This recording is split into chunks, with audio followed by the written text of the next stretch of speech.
Hello. What's up, everybody? Welcome to Wulff Den Live episode 231, the one where I finally get my hands on those stupid ass back buttons for the DualShock 4. Where'd you find that? So, Wario64, friend of the show, not really, never met No. him. He had posted like 2 weeks ago that they were at Best Buy online, and so I Okay. put it in my cart, but I hesitated to get it, and then it just disappeared because it sold out immediately. Mhm. And then last week, the same thing happened. He put it in, he said that they were available at Best Buy. So I didn't wait. I just bought it immediately. And then it came like within the week. So I finally got the DualShock 4 back button attachment. I haven't taken it out of the box because I figured why not share it with you guys? And it's not like I play PS4 games anymore. We'll do it during the unboxing. We're not gonna do it right now. We gotta talk about the main topic as quick as possible before we start losing people. But what is that? $40? $30? $30. Yeah, this is $30. I think it was $4 with shipping. Then I saw it was on Amazon, which I would have gotten free shipping, so I feel a little peeved about that. But Amazon's been bad lately. I wanted one. They were impossible to get when they first came out because I was wanting to make a video, and then everybody else got them and made videos before the thing even came out. So I was like, oh well, that's worthless. And then when the thing came out, you couldn't get it. I've been using the Scuff Vantage controller, which I don't recommend. There's a lot of weird problems with this controller, but it has the back thing, so I can't justify getting that. Anyway, hey everybody. Hello, my chat's all weird. Hello, God Gray. Hello, Elizabeth. Hello, Tomatachen. Hello, JT Mitchell. But a special hello to Jamie89, JT Mitchell again. I require coffee. Tom Hoskin. I got 2 Streamlabs open, and I got more on my other Streamlabs. That is weird. Decepticon, Matthew Har, Dark Type, Danny Mira, Sage Phoenix, Trip Gould, and Slaruzo for being members here on YouTube. Hello, anyone and everyone who is here, and thank you to those who have decided to become members. And also, Hytham G with $10.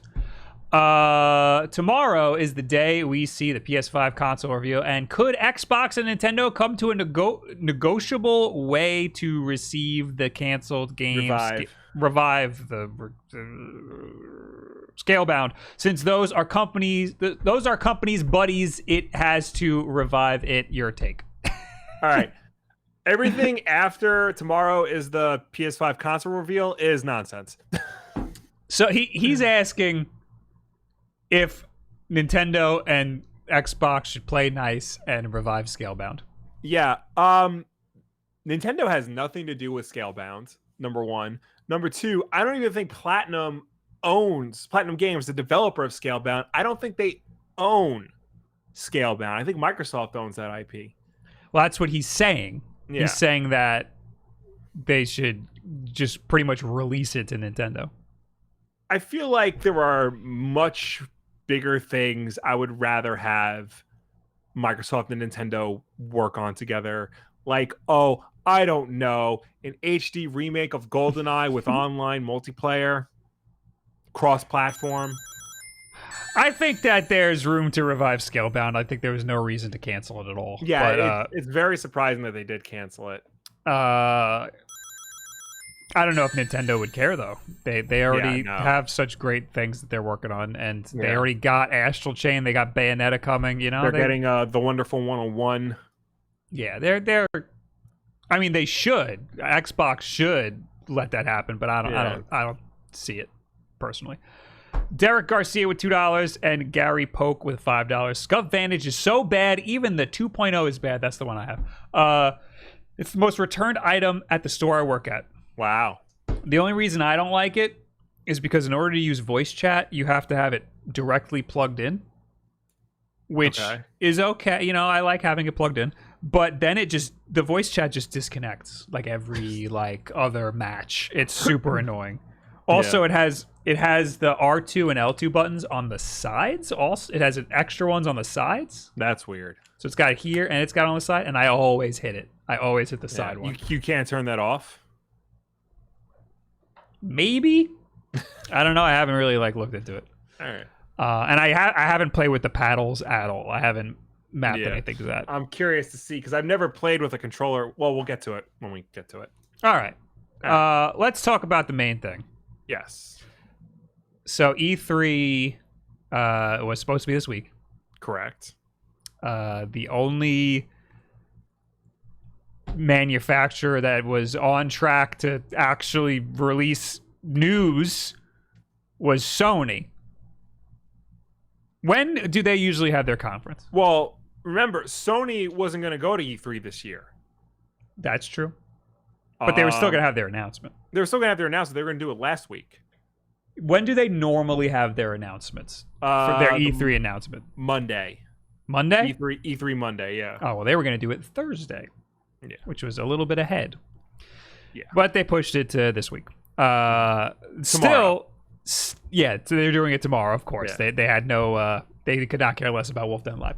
Yeah, no. So we're just going to make up all the all yes! the news about Sony's conference. Turns out the PS5 is just the PS4 upside down. So you won't take your PS4, turn it upside down, and you got yourself a PS5.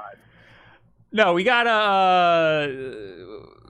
we'll hear... I hopefully we'll see what this thing looks like tomorrow. Yeah. But first we gotta talk about Xbox Lockhart. Yes. So everybody knows the Xbox Series X is a thing. We know that that's happening. We know we're getting that. We know what it looks like. We don't know how much it's going to cost. And Xbox isn't doing a thing until next month. So any more information... We already have a lot of information on Xbox Series X.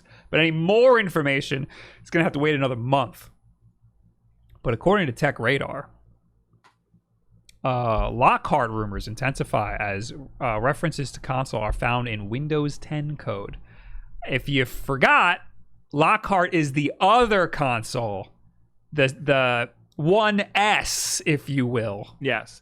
A more consumer-friendly, I guess, less powerful version of the Series X. Correct. The 1S to the Series X 1X. If that makes any sort of sense. The 1S to the Xbox One X. What? No, you did it right. You did it right. You did it right. Anyway, all right, we're not going to get it right. It's not going to happen. More fuel on the fire. Perhaps we'll hear something official from Microsoft soon. Probably not for another month. Project Lockhart is referred to in some Windows 10 code libraries. It has emerged, pouring more fuel onto the fire of the rumor that Microsoft has a second digital-only next-gen console in the works. The theory is that the second Project Lockhart console would sit under the top-end Xbox Series X. See, they said it better than we do, and that's why they get paid to write articles. Yeah. As a more affordable alternative Xbox Series S, ? I take it back, they didn't do it better than us. For those happy to have a lesser spec machine, but it's still unclear as to whether this is Microsoft's plan or indeed what Lockhart might actually be. What we now know is that it's something to do with the Xbox, given that reference to Xbox Lockhart have been discovered by a security researcher and posted on Twitter. Let's look at this tweet. Let's see here. There's a whole thread. Yeah. I don't work at Forbes. I know for a fact that Lockhart is real. COVID messed with scheduling. These guys will see what I've been talking about since June 2018. Give them time to catch up.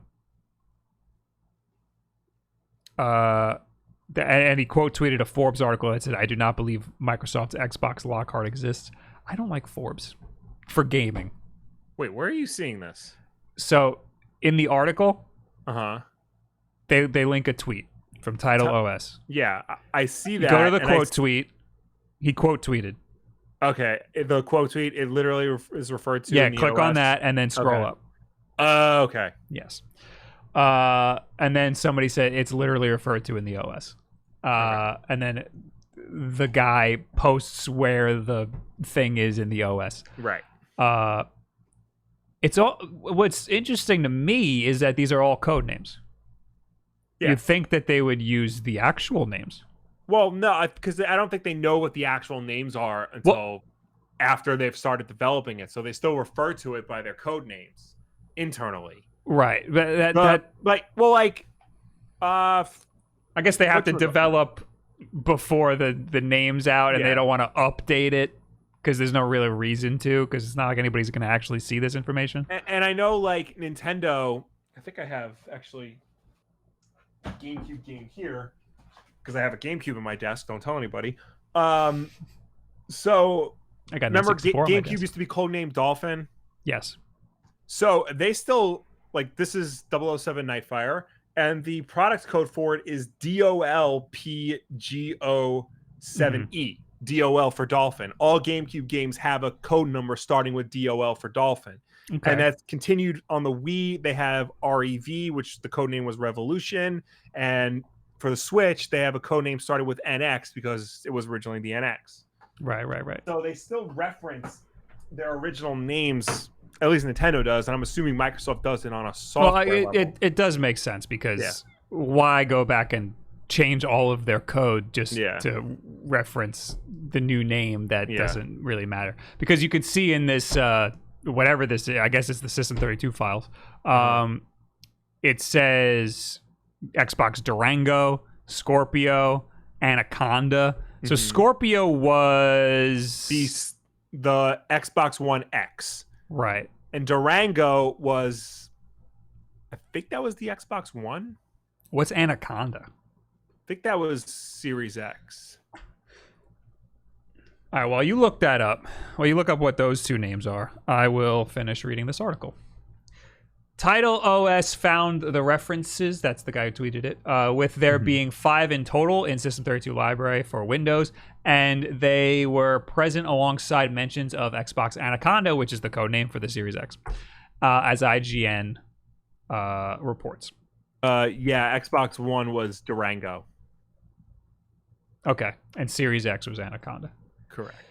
Of course, this hardly proves that Microsoft has a lower priced spin on its next-gen Xbox in the pipeline, but it is at least another indication that such a project might really exist.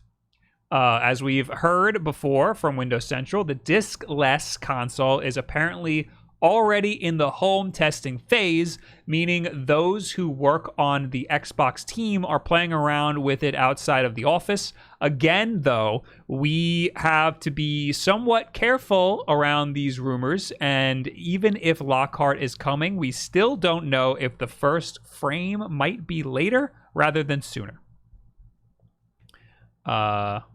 After all, Microsoft released the Xbox One S some 3 years after the original Xbox One emerged, and while it's unlikely that there would be such a gap this time around, the point is that both next-gen consoles might not launch that close to each other. As we've speculated in the past, there could be a year or so gap between them, assuming that Lockhart comes to pass at all, of course. Previously, the rumor mongers were hoping to hear something about Project Lockhart in May, but that didn't happen. However, presumably, if that alternative console is in the picture for the near future, we'll hear something blah, blah, blah, blah. So the long short is that Xbox Lockhart is a thing. Yes. It's a second console to be alongside the Series X. The question is it gonna launch alongside the Series X, or will it be a year out? Or I don't think it'll be more than a year out. I feel like if it's supposed to be like a lower spec version of the same thing as Series X, why would they delay it? Why would you want to push, the really expensive high power one that not a lot of people are guaranteed to get, and then eventually come out with like a more consumer casual friendly version of it? So I think that they're going to launch alongside each other, or at least very close to each other. Yeah. But I'll argue for releasing it later. So maybe they want to push the Series X, the big powerful one, because, E3 season, everybody's comparing specs.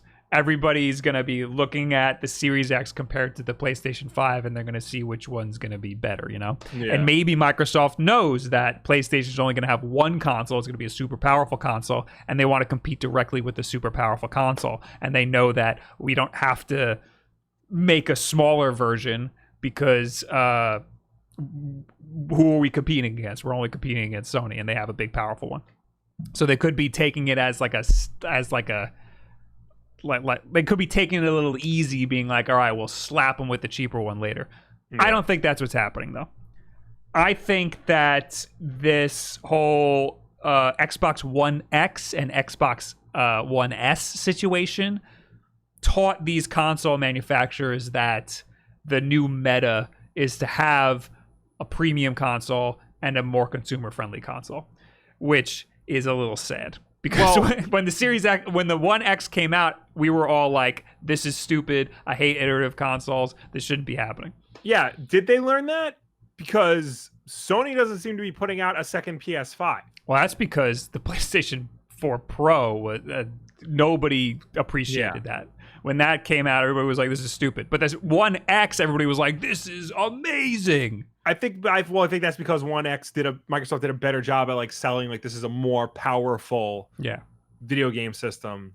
But by the same token, you know, that still didn't help Microsoft catch up to Sony's lead in the console space. No, but I think Microsoft's playing a different game now.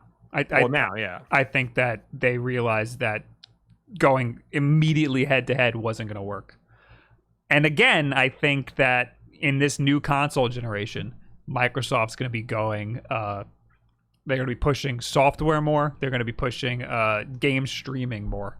Mm-hmm. So I think them releasing a second console that's discless is doubling down on the whole Xbox as an ecosystem. Yeah. Rather than just a console.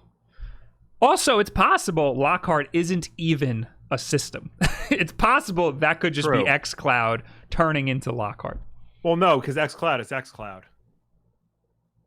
That's a separate project entirely. I mean, maybe. No, definitely. Why would they? Where's the code name for xCloud?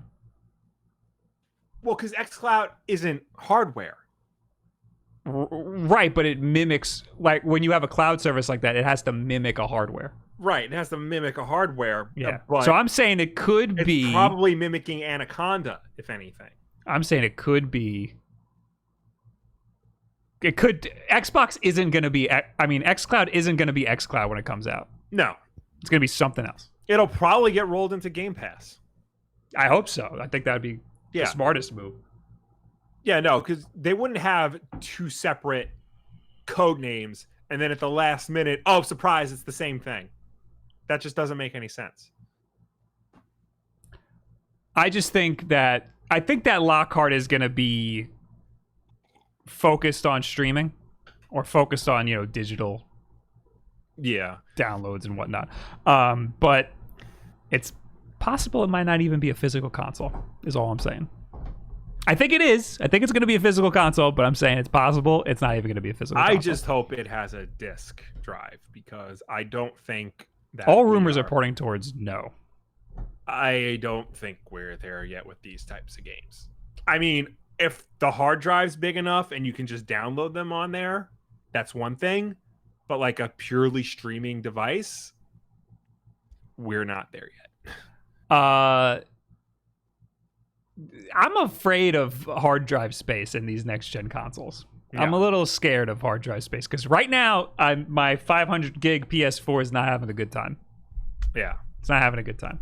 And these next gen consoles don't have big hard drives because they're all SSDs. Yeah, and they need more. Games are going to take up even more space. So it's confirmed that Series X is going to launch with a 1 terabyte hard drive, 1 terabyte NVMe SSD installed, and the PS5 is going to launch with like a 9-something gigabyte SSD, and then it's expandable memory from there. But even still, most people, like you haven't upgraded your PS4 hard drive. No, but None of my desperately friends. need to. I'm the only person I know who's upgraded my PS4 hard drive. Mm-hmm. So the chances are, most people, your average person, is not going to upgrade. Is not going to add an additional NVMe hard SSD to their system, or even know that Microsoft sells proprietary NVMe drives for the Series X. So chances are you're going to be stuck in a similar situation where you'll only be able to get 5 games on your system, and then that's it. The important thing to realize is that these games are going to be much bigger than the games now. Mm-hmm. And when Warzone is friggin' 200 gigabytes, think about what that's going to mean for Grand Theft Auto 6. Yeah, for a 4K like experience, you're going to be looking at a lot of memory. And I mean, these games are only now taking up this much space because we're at the end of the console life cycle. Imagine what the end of the next console life cycle is going to be like. Those games are going to take up the whole freaking hard drive. It's going to be nuts. So yeah, 1 terabyte. I mean, it's bigger than what these systems launched with, but it's still not, I mean, if you were to go out and buy an Xbox, either Xbox or either version of the PS4, now they come with a terabyte. Yeah, that's what I'm saying. Like they realize halfway through the console life cycle that okay, these games are getting big. My stupid Xbox is only 500 gigs still. I think my One X. What is my One X? It should be a terabyte.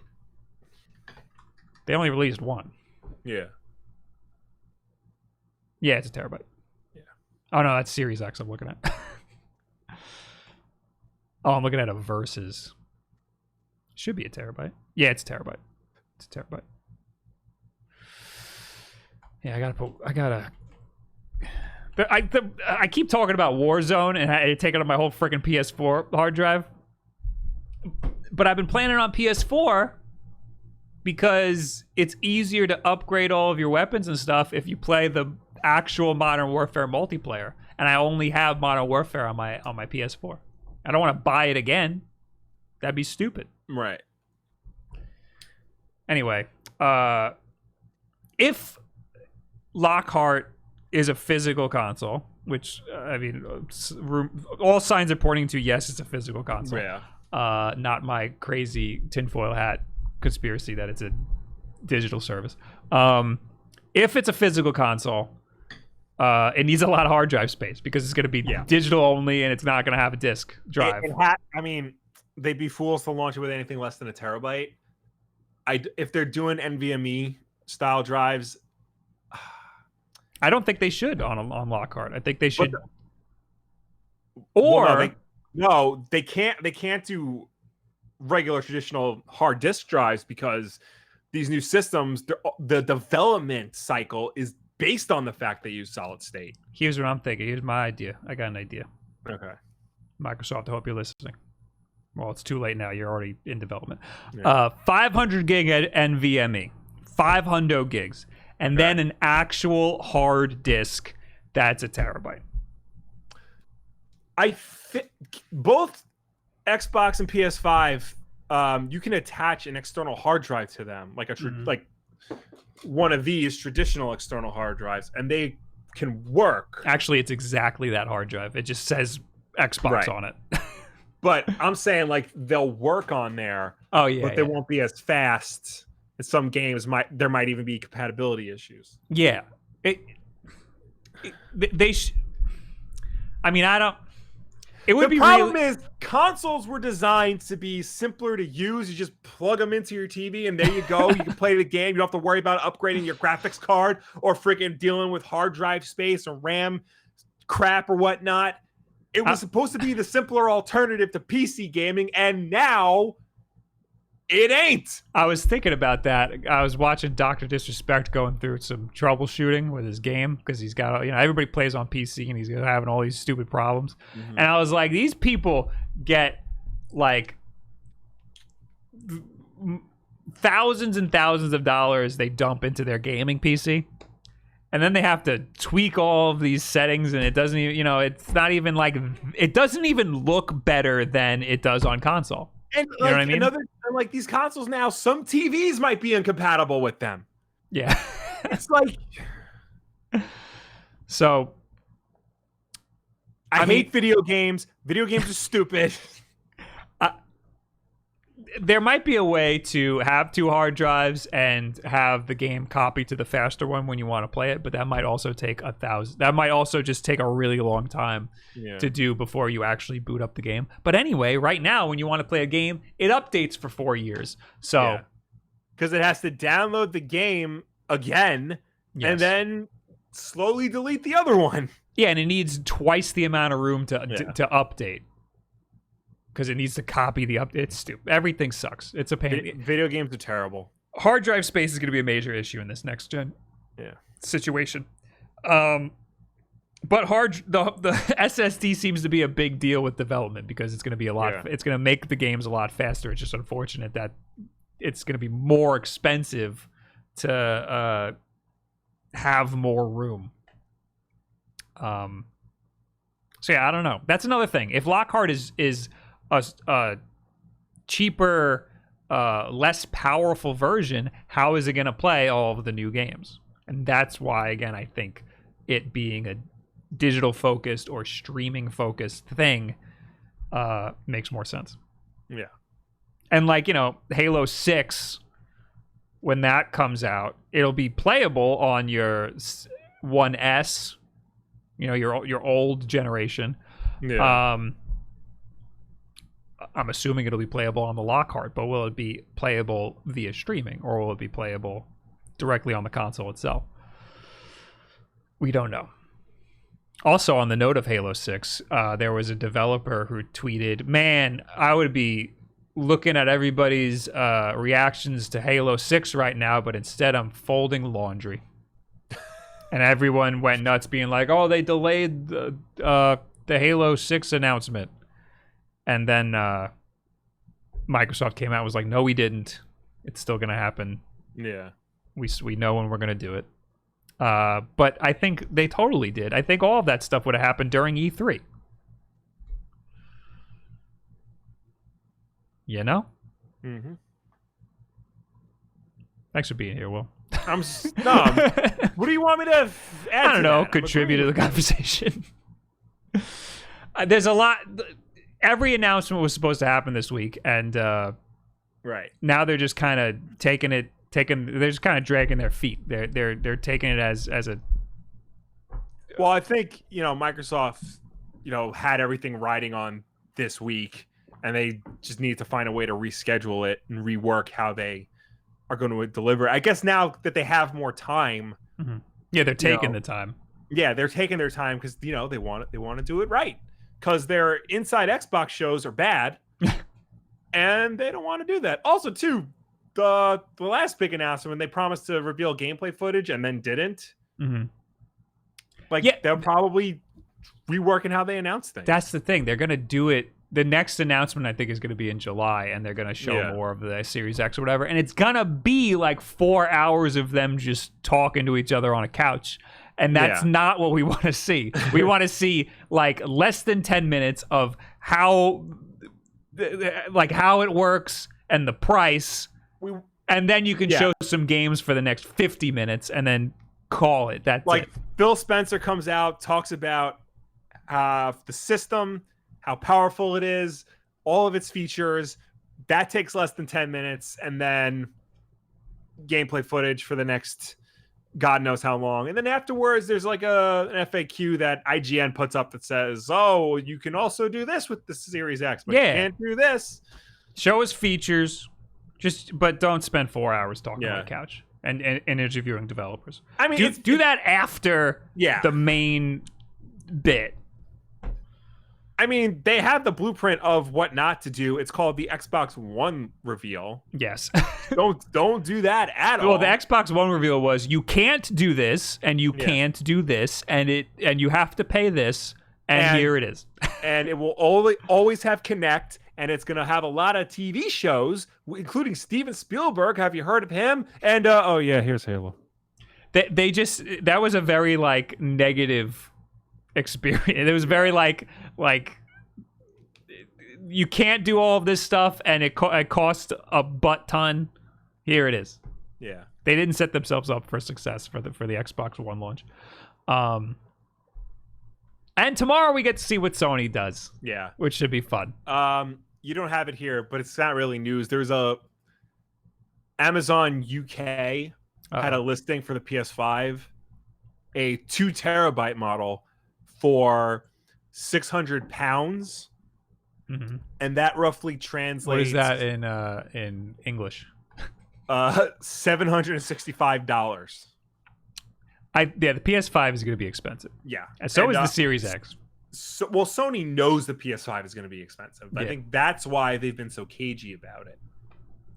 I think that's also why I think that's also why Microsoft is like, we got to have 2 consoles because it's going to be expensive. But Sony seems to just be like, we don't care. Here it is. You're going to buy ours anyway. Where else are you going to play your JRPGs? Yeah. Microsoft? Ha! Although, this isn't an article, but Persona 5 Golden is coming to PC. Oh, there you go. So, looks like Atlas is making moves. That is Atlas, right? Yeah. Yes. Okay. Well, that's all I got for Xbox. We can talk about PS5, though. We got another thing on PS5. But first, we got a bunch of Super Chats. We did. Also, people in the chat are talking about IGN's Summer Game Fest, which is going on right now. Yeah. I looked at a bunch of trailers that they announced there, a bunch of game trailers. None of them were that exciting. So, and almost no gameplay. There was one that looked cool that was like a Dark Souls kind of situation that looked really cool, but nothing else really caught my eye. Anyway, where am I? Jamie Thomas with £2. Stay safe, Wolf Bros. Thank you. Thank you. I'm also, very Gary excited Polk to play as you again in Tony Hawk 1 and 2 when that comes out. Oh yes. Yeah. You were my main. Is the Leap of Faith in 1 and 2, 1 or 2? 2. 2? Okay. Yeah. Gary Polk also became a member. Alessandro with the $30 donated. Oh. Hey, Bob and Will. Been a fan for years now. I've been trying to get a Switch for my sister for months now and couldn't find one. I used ZooAlert. Oh, we talked about that. Yep. Based on your recommendation and found her Switch in a single day. Wanted to donate to say thank you. I'm very happy that worked for you. Yeah. I haven't personally tried it myself. But that's awesome that you were able to do that. Yeah. Did anybody else do that? I'm curious to know if it worked for anybody else. Moshio with a toonie. Thought they said PS5 plus PS5 Pro release same day. They haven't said anything about a PS5 Pro. Right. So all we know is that there's one SKU for the PlayStation 5. Yeah, there's not even any rumors of a second SKU. Ninja Modder with £2. Sorry, I pointed out that you had sweat on your shirt. Yeah, my last video I was sweating, and it's you could see stains on my sweat stains on my shirt. And I could have cropped in, but I was like, nah, leave it. I want people to know that I'm heated. Tony Wood 25 with $5. This is a bold comment, but I just got a Switch, and as of right now, next gen has left my mind. I will get a PS5, but won't rush for a launch unit. I think a lot of people feel that way. You should never really rush to get a launch system. At least that's my philosophy on it anyway. So yeah, enjoy your Switch for a long ass time. So Will is not an early adopter by any means. No. If I like something, I am, because I like to be in the zeitgeist. I like to be able to talk about it and stuff because it's part of my job. But even before that, like, you know, I still like to be in and like be in the know of that sort of stuff. Right. So I will be buying it. But again, most of the stuff that I just like the Switch because most of the games that I want to play are not really power intensive, you know? So I'd rather have the convenience of having it on my Switch. Yeah. All right. But speaking of PlayStation 5, we might know what one of the launch games are. Nice. And I would buy this. Have you played this originally? No. Okay. So according to VG247, Bloodborne, a remastered Bloodborne, might be coming to PC and PS5. Oh.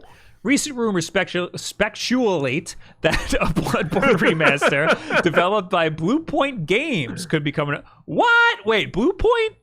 Bluepoint is their remaster house. I don't think Sony owns Bluepoint, but Bluepoint did the Shadow of the Colossus remaster, the Nathan Drake collection. I think they did. I have the list right here. Would you like me to read it? Yes, please do. Blast Factor was their first game. Then they did the God of War collection, the Ico and Shadow of the Colossus collection, Metal Gear Solid HD collection. You remember that? Yes, they did do that. I didn't know that. Yeah, I think they did that, in collaboration with Kojima. Right. That was a great collection. Yeah. PlayStation All-Stars Battle Royale. I did not know that. I did not know that either. Flower. No. Oh, no, wait. Oh, the port for Flower. Bluepoint did the port of PlayStation All-Stars to the Vita. Oh, okay. That makes a lot more sense. It was built using Bluepoint's engine. So all these are ports or collections so far. Correct.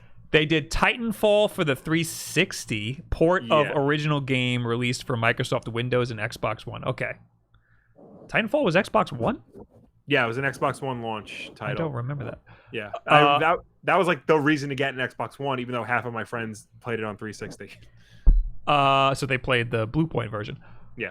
Uncharted, the Nathan Drake collection. Mm-hmm. Gravity Rush Remastered, which I feel like I should play that. I have it on Vita. I've never played it. And Shadow of the Colossus, the remake. Yeah. So that was the first actual game they developed. Well, no, Blast Factor is I'm sorry. But from 2006 to 2018, they only did ports. Yes. And collections. Yeah. And remasters. They remastered some stuff. But a full remake was Shadow of the Colossus. But anyway, rumors about the potential for a Bloodborne remaster have been spreading like wildfire all weekend after a streamer called Casey Explosion, that's Kaboom, an awesome name, offered to donate $100 to a racial justice charity in exchange for some insider information about the future of Bloodborne. Check out the tweet below. He said, by the way, if any Sony folks or anyone who might be in the know want to leak me some actual juicy details, I'll donate $100 to the racial justice charity of your choice. Holy crap, leaked Steam listing for Bloodborne. It's happening. Details and replies. This is another one of his tweets that he quote tweeted. He baited. It's links to charities after that. Casey Explosion followed up less than 20 minutes later saying she not only knew that a Bloodborne remaster would be coming to PC, but also who was handling the port. Okay, that was fast. Not only know it's coming to PC, I even know who's doing the port. Okay. Casey Explosion later confirmed that Bloodborne Remaster was definitely happening and claimed to have heard the news straight from a trusted source at Sony. However, she declined to share specific details, making the claims difficult to fully verify. For those just joining me, yes, Bloodborne will come to PC. I've had it confirmed by a very trusted source, and I have a lot of faith in the company who's doing the port. You won't be disappointed. It is genuinely happening. So who says Bluepoint? According to Casey Explosion, the source also confirmed that the Bloodborne PC port was due to be announced at the PS5 event scheduled for last week, but is now happening tomorrow. Although Casey Explosion claimed to know who was handling the rumored Bloodborne remaster, she never revealed any names in her tweets. However, a YouTuber who goes by the handle PC Gaming Inquisition claimed afterwards that the port was being handled as a joint effort between Bluepoint Games of Shadow of the Colossus remake fame and QLOC, who worked on Dark Souls Remastered. You can watch the full PC Gaming Inquisition video below.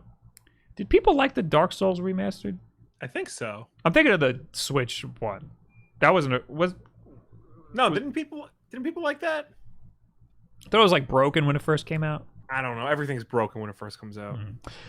Industry analysts on Twitter were quick to jump on board, sharing the details of various rumors in circulation. Nibellion? Anyway, this guy's great.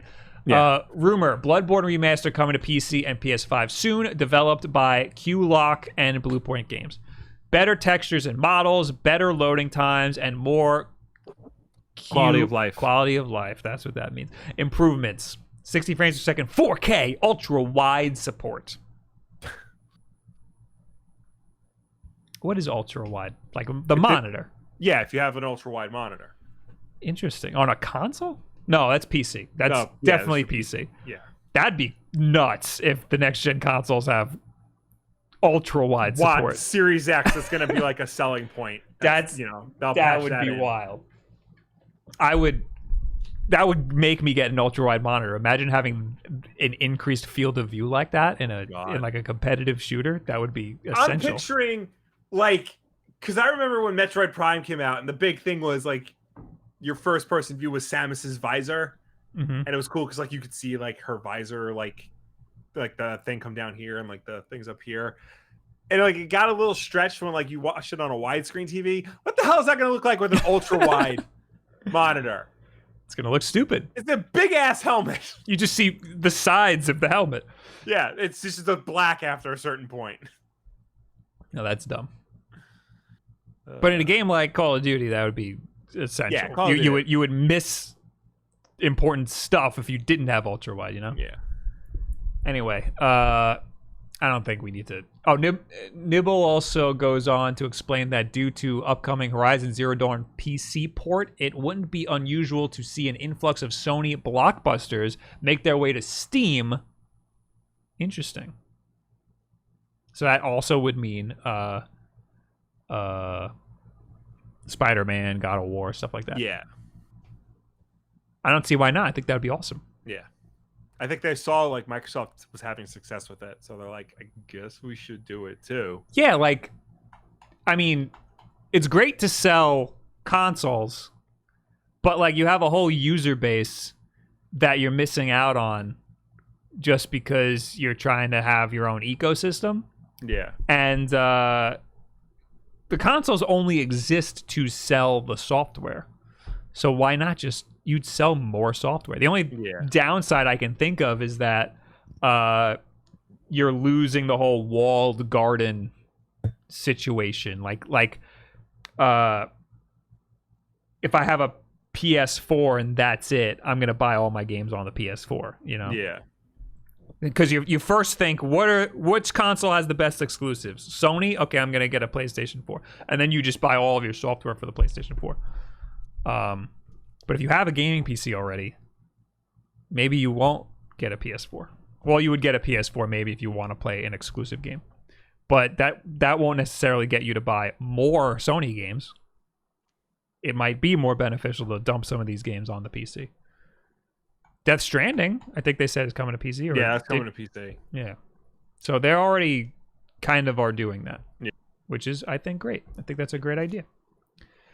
Bluepoint, I freaked out a little bit when I heard Bluepoint because there's been rumors that they're working on a Metal Gear remake.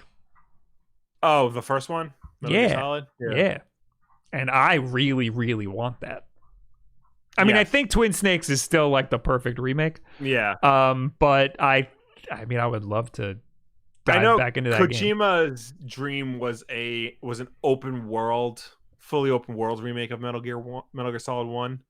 I'd be down. So I don't know if Bluepoint is like, I doubt they're making that game. Yeah. But it'd be interesting to see if we get a good Metal Gear game without Kojima involved. No, I don't think open world needs to happen necessarily for, like, I think there was like a, in the last few years, developers just decided in order to be a selling point, we need to make it open world, and it's got to be the biggest open world anybody's ever seen. Yeah. I don't think that needs to be the case for every game. But if it's open world in the same way that Metal Gear Solid 5 was, I'd be super down because that played really well. Okay, see, I would lump Metal Gear Solid 5 in the games that didn't need to be that big of an open world. Right. I felt like that, because that game was so big, like you lost focus so quickly with like everything else going on. To me, it didn't really feel that much like an open world, like because you select a mission and then you jump right to that part of the world. But I think because it's not just the world, the gameplay world that's open. Like everything is open. Like you don't have to do things in certain orders. You can spend as much time doing side missions or hanging out on Mother Base and doing all these other little things. Yeah, but you lose track of like the main story. And like the previous Metal Gear games, it was just the story. There were big environments, but like you were like fed along a path. I agree with you there. I think the map is great. Yeah, I think that the way that you lose track of what you're actually doing because there's all this other stuff you could do. Yeah, that wasn't that great. Like the context and the setup. I think Metal Gear Solid 5's biggest flaw was that it wasn't finished. Like you really didn't know what was happening a lot of the time, so that didn't help with the open world aspects where you would get distracted by all these other stuff. Mm-hmm. But the map itself, if Shadow Moses had a map that you could experience like that would be, I'd be super cool with that. But there would be no way to have like a home base. That would be weird. It wouldn't be like, they wouldn't be able to do it like Metal Gear Solid 5. Yeah, no. Also, how do you do the first game with Shadow Moses as an open? I mean, it's already one big like map, but there's there's like barely any backtracking. So that I don't really see how that happens. It's still kind of a linear. It's like Resident Evil. Yeah. Or like Metroid in a sense. Well, Metroid has a little more backtracking. True. Metal Gear, you don't really do that too much. Anyway, so we might know one of the PlayStation 5 launch titles. It might be Bloodborne. And I would get that because I never played Bloodborne. I've heard Bloodborne is like the Souls game to get if you're not really into Souls games because it's like faster and more action oriented. I like that combat style. I was never into Dark Souls because it was just way too frustrating. Yeah. But Bloodborne, I might be down with. I liked Sekiro. Sekiro was good. I didn't play that much of it, but that's not true. I played like 5 hours, which is a lot. It's not a lot for that game, but feels like a lot to me. Anyway, we got some super chats. Just a hair with $2. Crap, woke up from a nap and missed the beep test. Don't worry. I messed up the first few alerts, but then I fixed it. Tony Wood, 25 with $5. This is we read that. Did we? Yeah. 25? Yeah. No, 5. Oh. $5. Okay. Did I say 25? I saw his name is Tony Wood 25. Oh. So I got confused. Yeah, no. This is a side tangent, but apparently Sonic Mania is free on Xbox One with a purchase of select discounted movies. Discounted movies? Yes. So Microsoft currently has 3 different sales going on: movies first, games later, movies inspired by games, and movies based on games. If you buy any of those movies, you will get Sonic Mania for free. Is one of those Sonic? Yes. That explains it. If you buy Sonic the Hedgehog the movie for $13, you will get Sonic Mania for free. If you buy Detective Pikachu for $9, you get Sonic Mania for free. Buy Detective Pikachu. Yeah. If you buy Street Fighter the movie for $5. Is that worth $5? No. I was watching a clip of that the other day, and it was Bison, not Bison. it was Guile's speech at the end where he's trying to like rally the troops to disobey a direct order and like basically commit a war crime. It is. Oh, it's bad. Like it is worse than I remember it. Oh my good like lord. Yeah. I won't get into it, but it's crap. Care Kid in the chat asks, "Hey Bob, did you get gold in Mario Maker?" All right, Will. So there's this thing called the Ninja speed runs in Mario Maker. Okay. Right. I'm familiar.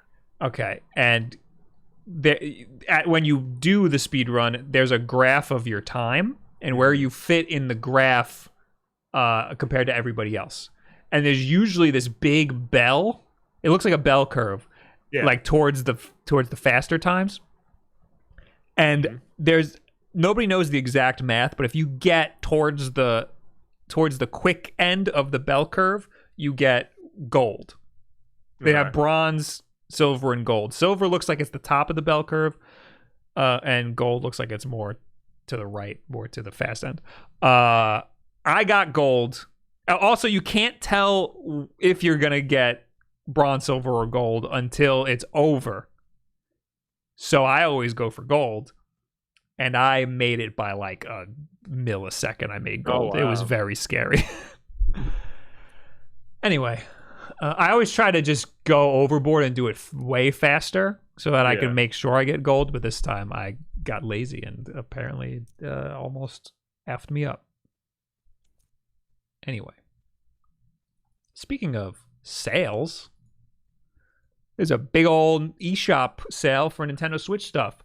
Oh, yeah. Summer game sale. Save up to 50% off. Almost 1,300 games discounted.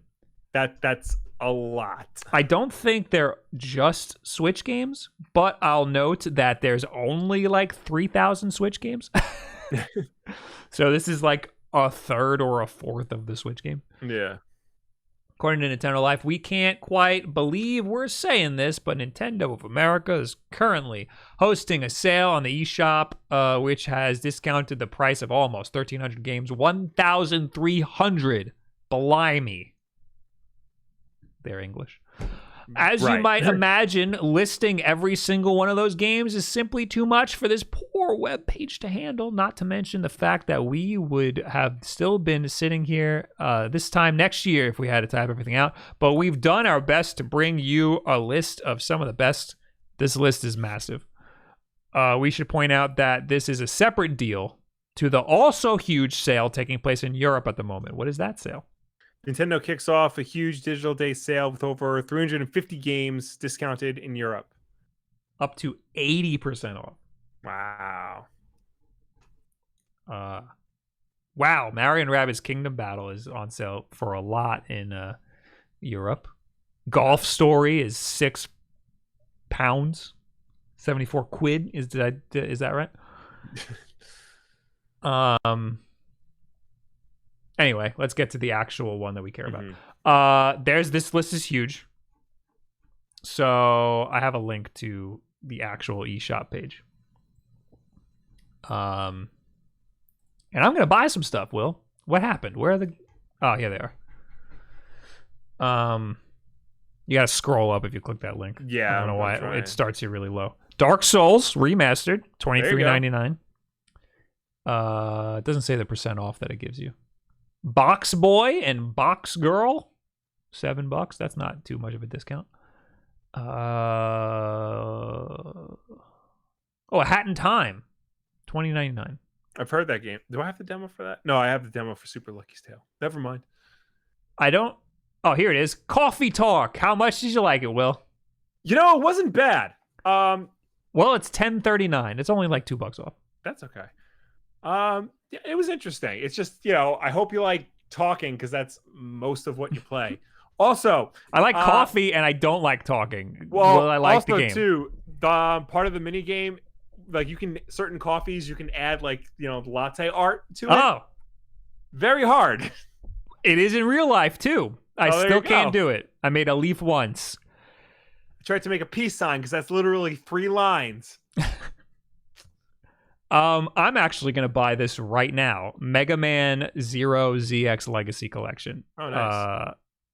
It's usually $30. It's $22.49. I've been waiting for this to actually go on sale. Yeah. Because I need it. I need to buy it. I'm in the middle of playing the first game through emulators. I own it. It's right here. Oh shit! I slammed my mic. It's right here. Now I gotta censor that. Sorry about it. But yeah, I've been playing it through emulators.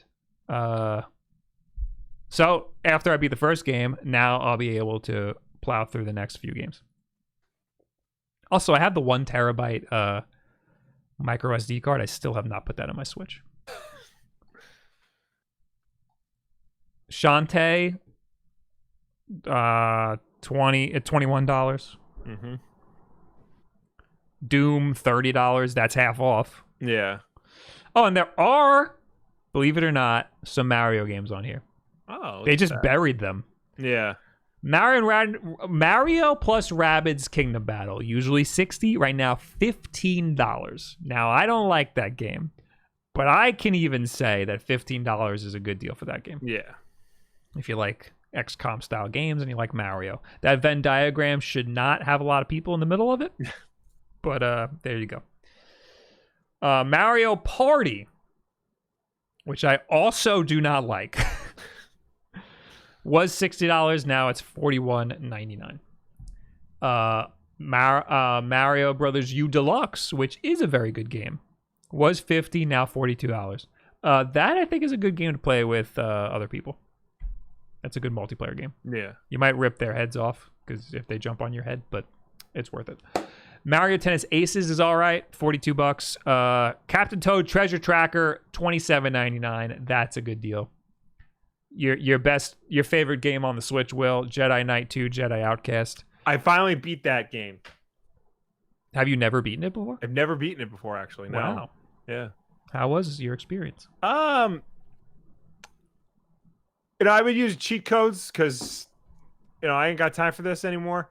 I ain't got time for hard games anymore. And apparently, using God mode on the final boss does not work. So you had to actually play the game? No, because there's another cheat called no targeting, which makes it so that enemies can't see you. So you just turn that on and 4 hits with the lightsaber and he's dead. How is that fun? It is. Okay. Look, some games, it's fun to put on God mode and just go nuts. Not all of them, but sometimes it's fine to just plow through it because then you get to experience, because Jedi Outcast is very good at, the world building and letting you feel like you're in a Star Wars universe. Mm-hmm. So that was enough for me. Jedi Outcast needs cheat codes for you to get the lightsaber. That too, yeah. I mean, at least at a reasonable time. Yeah. So Jedi Outcast is one of the only games where I'm like, it's cool to use cheat codes. It's necessary to use cheat codes. Yeah. Also, Grand Theft Auto. Don't use cheat codes to beat the game, but if you're just noodling around, you want to use cheat codes. Yeah. This game, Blood Roots, is on sale. I just got a code for it, so I think I have to try it out. You're seeing half the trailer right now. Yeah. I gotta try it out. It looks good. It was in one of the Nintendo Directs, I think. Yeah, we're not gonna go through this whole thing, but there's a lot of. If there's a game that you want and that you've wanted for a while and you've been waiting for it to go on sale, it is most definitely on sale right now. Yeah. Blasphemous. That's another one that I wanted to try out. It's half off. Nice. Was $25, now it's $12. Was $25, now it's $12.49. Maybe I'll get that. One thing at a time. I got too many games right now. Yeah. Is there any games you've been wanting to get, Will? There were a couple I saw on here, but now I had to refresh the page. Now it's all screwy. I saw Broforce was only $4. Broforce is amazing. Yeah. So that's something that interests me. Broforce is an amazing game. Yeah. Oh wait, am I thinking of a different? I'm thinking of Super Time Force. Right. Well, I mean, Broforce is I think a similar concept, just without time.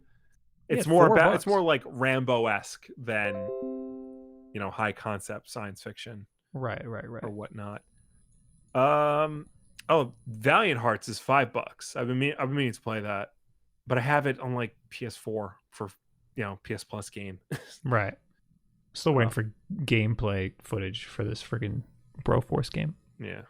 I know I've seen it before. It was funny as I have like Rambo and like all the famous movie action stars with it's Ram Bro or like the Broinator. Yeah, there's Alien. Yeah, but Nintendo won't let you skip around. I'm halfway through the trailer and it's still just a cartoon. Anyway, we got super chats. We got Billy Cock Zokoi with $5. Should I off of buying Mario Odyssey because I suspect there'll be a sale when Nintendo releases their 35th anniversary remasters? You guys are awesome. There's almost never sales on Mario games. Mario Odyssey and Breath of the Wild are almost never on sale. So if you want it, just get it. I think Breath of the Wild not being part of this eShop sale is a indication that Odyssey is not going to be on sale for a really long time. They showed zero gameplay footage in that entire Broforce trailer. I think I watched Game Grumps play this. Let's see Breath of the Wild. Breath of the Wild. Won't tell me because I have it downloaded. I have to open this in a friggin' incognito window. Yeah, dude. While you do that, Tony Wood 25 donated $5, not 25. Put some respect on the Wulff Den's name and hit that like button. By the way, Odyssey and Astral Chain almost ruined my relationship. She's too hot, though. Wait, Astral Chain? Odyssey and Astral Chain. Astral Chain. You're playing too much of it? Breath of the Wild says pricing unavailable. Wow. I'm pretty sure it's not on sale. Yeah.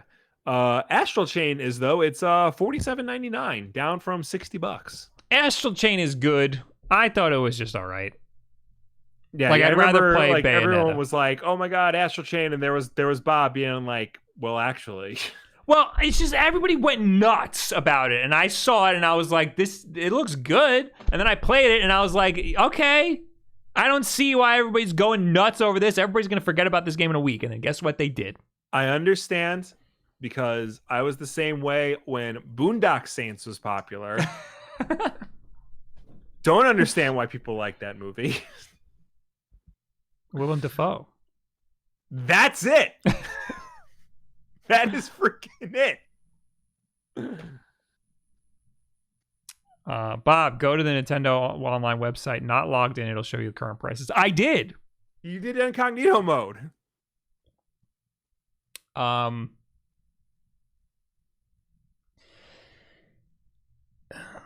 is Mario Maker discounted? Oh, I don't think so.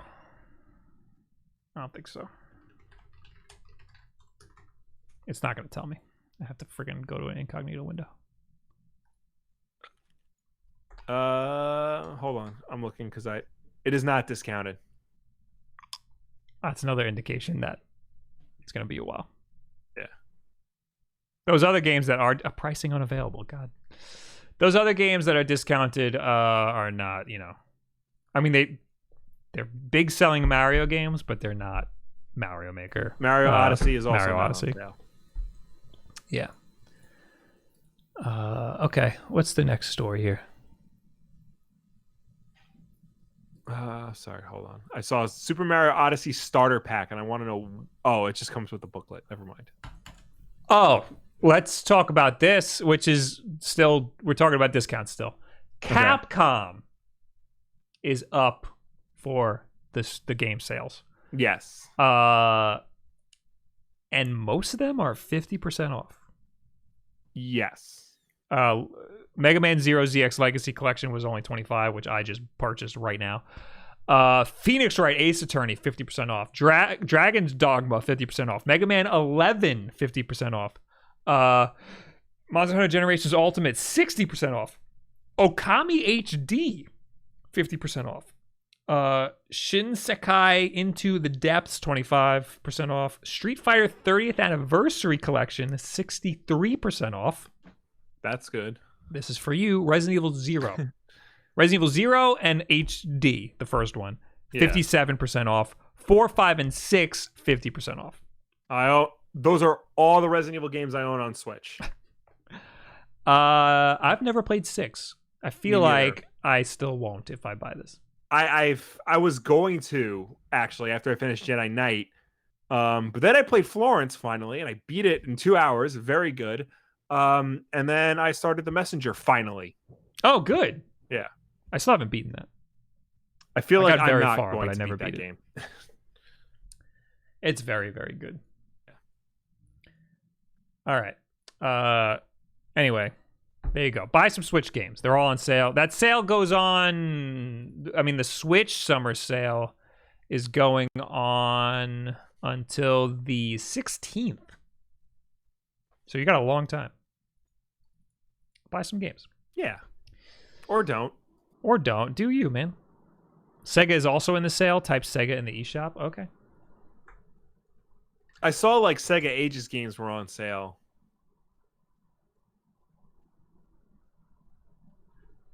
Puyo Puyo Tetris, 1949. Sega Ages Sonic 2 is not on sale. Shinobi, the arcade version, is on sale. Alex Kidd in Miracle World, $4. The original. We'll get back to that. We'll get back to it right now. That's a good segue. Oh, hey, there you go. Guess what? I think this was part of IGN's whole thing. I think so too. Their Summer Games Fest. Yeah. We're getting a new Alex Kidd game, everybody. Remember Alex? Everybody loves Alex Kidd. Everybody's definitely played Alex Kidd. Here it is. We're getting a new Alex Kidd in Miracle World. Beloved Sega mascot Alex Kidd is getting a revamped look in Alex Kidd in Miracle World DX. The game is listed on Steam to drop in the first quarter of 2021, though no other consoles or release dates have been announced yet. The game will also have a retro mode for those who aren't too keen on Alex's increased number of pixels. Just like Shenmue, Sega is passing off their beloved character to another company to bring into the modern gaming era. This time, Merge Games, the folks who published the new Streets of Rage and other great indie games like Moonlighter, are taking a swing at it. Alex Kidd was seen as a Sega company mascot until Sonic the Hedgehog was introduced in 1991. The monkey-like character hasn't gotten a new game in almost 30 years, with his last gaming appearance being Alex Kidd in Shinobi World for the Master System. Wow. Don't bring up Shenmue when you're talking about this stuff. It's not going to make people happy. The people who made Streets of Rage, though? That's good. That's good. Shenmue was such a weird... Shenmue 3 was so weird because, like, Sega... You can't find Sega's name anywhere on that game. Yeah, well, I don't blame them for that. But, like, they own Shenmue, mm-hmm. but for some reason, they have nothing, like... They're not even listed in like anywhere in the credits or anything. Well, they probably saw how good the Kickstarter did, and they were like, "You can do it. Just we want to be at an arm's length." Yeah. I don't. So this looks great. I would like to try it. I'm not sure if retro mode is the actual original game or if it's just putting the sprites over everything. I think it's just putting the sprites over it because it's in widescreen. Right. And it doesn't look the same. I mean, the assets are the same, but you can tell something's like off. Yeah. But it's cool that it's there. I would love to play this. That sounds like a really cool blast from the past for Sega. Yeah. Sega, who has just been killing it with all the re-releases of their, or, updated versions of their classic games like Sonic Mania, Streets of Rage 4. Monster World. Now this. Yeah, this is a great idea. This is a great idea for them. We got another super chat from Billy Shokoi with $2. Your content's awesome. Keep it up. Thank you. Thank you. And thank you for putting your name pronunciation in the... Yeah, but that's an X, though. You know? I mean, yeah, X sometimes is pronounced as show. Or Z, or Ka. Or, you know, a guitar solo because it's extreme. All right. Next news. Let's talk about how you got to make sure your Nintendo Switch account is secure. An additional, which I didn't know there were already any, but an additional 140,000 user accounts may have been accessed maliciously, Nintendo says. This is according to Nintendo Life. Nintendo has issued an updated statement to its official customer support website today, warning users that April's data breach may have impacted considerably more accounts than initially reported. You may remember that back in April, Nintendo confirmed that around 160,000 user accounts, which used a Nintendo Network ID to log in, may have been affected by unauthorized logins. It was warned that these users' personal information may have been viewed by a third party, though credit card information remains safe. Oh, so who cares? A number of users did report that their accounts were used to buy in-game items in titles such as Fortnite, however. So, okay, so that goes against that. Yeah. In today's updated statement, Nintendo notes that further investigation into the data breach has revealed that there were approximately 140,000 additional Nintendo IDs that may have been accessed maliciously on top of the original 160,000 passwords for those Nintendo IDs have been reset, and those account holders have been contacted. Oh, okay. So you would know if you were part of the breach. Check your emails. Yeah. Despite the alarming number in Nintendo's statement, the company notes that less than 1% of Nintendo IDs globally have been impacted, and any necessary refunds are being processed. Nintendo recommends that users enable two-step verification for their Nintendo accounts. I also recommend for all of your stuff to enable two-factor authentication. Yeah. So, my Windows is like, you got a virus, you got Microsoft Authenticator did a thing. Anyway, Nintendo noted that nobody's credit card information was impacted, but then the article says that malicious people were purchasing stuff in Fortnite. Yeah. They were probably using the network ID to log into Fortnite and then buying stuff through the Epic system. And if you've ever played Fortnite in your life, which you have never played Fortnite? No. I've logged into it. Oh, you've logged in. So have you gotten an email from a Russian guy taking over your Epic account? No. Because almost everybody who's ever played Fortnite has had some Russian guy try to log into their account. I haven't gotten anything like that. So it seems like hackers target specifically Epic Games and Fortnite and stuff. Yeah. So just a public service announcement. Set up two-factor authentication. If you don't have a phone, just make your password really long and stuff. Yeah. I think best practices for a password. I mean, obviously, just do a bunch of characters with capitals and numbers and stuff that are just random. But also, if you do a bunch of words, but like a lot of them, that also is good. Because when people do dictionary attacks, when they just brute force dictionary attack you, they have to go through the whole dictionary. And if you make it a bunch of words, they have to go through the whole dictionary. It takes like months to actually get what you want.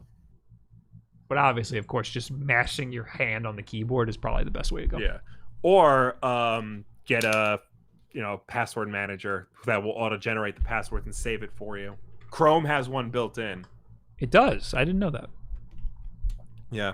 Does ExpressVPN have a password? I don't know. ExpressVPN, the YouTube's #1 VPN sponsorship I don't think they have one. I don't think so. Most VPNs don't have something like that. Anyway, YouTube, expressvpn.com/Wulff Den, I think is a thing.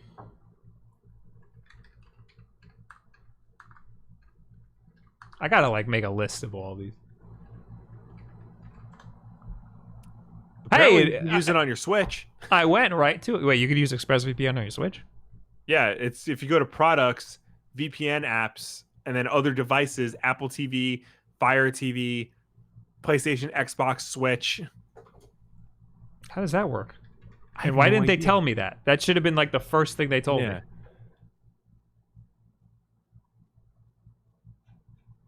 How to set up ExpressVPN on your Nintendo Switch. Use our Media Streamer service. Media Streamer lets you watch content that might otherwise not be available to you. It is easy to set up, but it doesn't offer the protection or gaming benefits of a VPN. Oh, so it's not technically their VPN. Oh, it's a DNS server. But you can put ExpressVPN on your router, and that'll connect to your Switch. Oh, so all it's doing is changing the DNS. Yeah. Which, on all of my devices, I use Google's DNS because it's supposedly faster and better. Yeah. Google's DNS is it's very simple. You change, and when I did this on my PS4 years ago, it actually made my PS4 way faster. You go here to these settings, the DNS settings, and you make the primary 8.8.8.8, and you make the secondary 8.8.4.4. And that's Google's DNS. Yeah. I don't know what ExpressVPN's DNS is. And I don't know if that might be better. I don't know. So ExpressVPN does have a random password generator, but it doesn't have like a saving feature. Oh, okay. The random password generator is on their website. So it'll just create a random string of characters and you copy it and you paste it wherever you need to. Right. But Chrome will auto-generate that for you every time you sign up for something. I'm a little skeptical of password like savers, like the password, like the you know what I mean? Yeah. Like one password or something like that. Yeah, I'm a little skeptical of those because now all of your passwords are in one place, and if that one place gets compromised, and those are the biggest targets. And if that one place gets compromised, now all of your passwords are compromised. I forgot like how it works, but like the way it's set up, you don't have to like worry about that. Because like they shield all your passwords from you. You know what I mean? Like, no, I know you don't put all your money in one place. Why would you put all of your passwords in one place? Right. Anyway. Google DNS and OpenDNS have been the best in my personal experience with consoles, says Trip Gould. Next news. This was put in last minute. Yep. Arcade 1-Up's got a new situation going on. I still really want one of these. I just want the Ninja Turtles one. The Ninja Turtles and Turtles in Time. Ninja Turtles one is top of my list, but I think above that was the Marvel Heroes one because I just think it's a beautiful game and the cabinet is beautiful. Yeah. Now I might have a new one. Anyway, during today's IGN Summer of Games event, I actually saw this interview live because I clicked on the website. The folks over at Arcade 1-Up revealed a handful of new additions to their line of miniature arcade cabinet replicas. I should say they're not very miniature. These include Ms. Pac-Man, Marvel vs. Capcom, X-Men vs. Street Fighter, Big Buck Hunter, and a virtual pinball machine based on Marvel Comics superheroes. While Ms. Pac-Man is iconic enough to occupy her own cabinet, the others brought along some friends. Okay.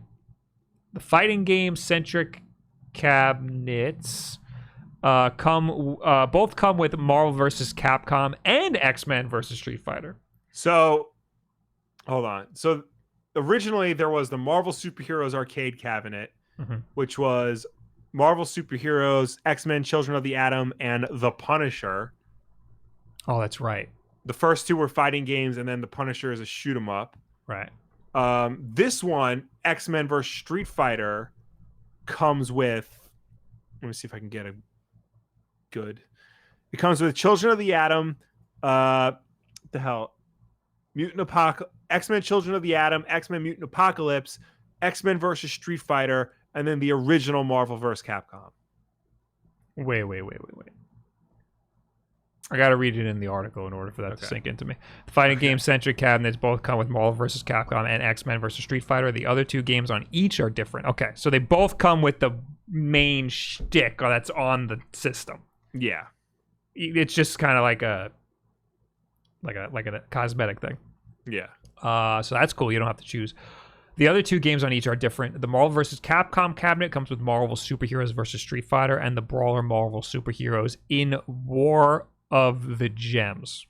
I don't remember that game. That was basically before they started crossing over. That was the fighting game before they started crossing over with Capcom characters. I remember this game now. Mm-hmm. Okay. Oh, Super Nintendo game. That was probably a port.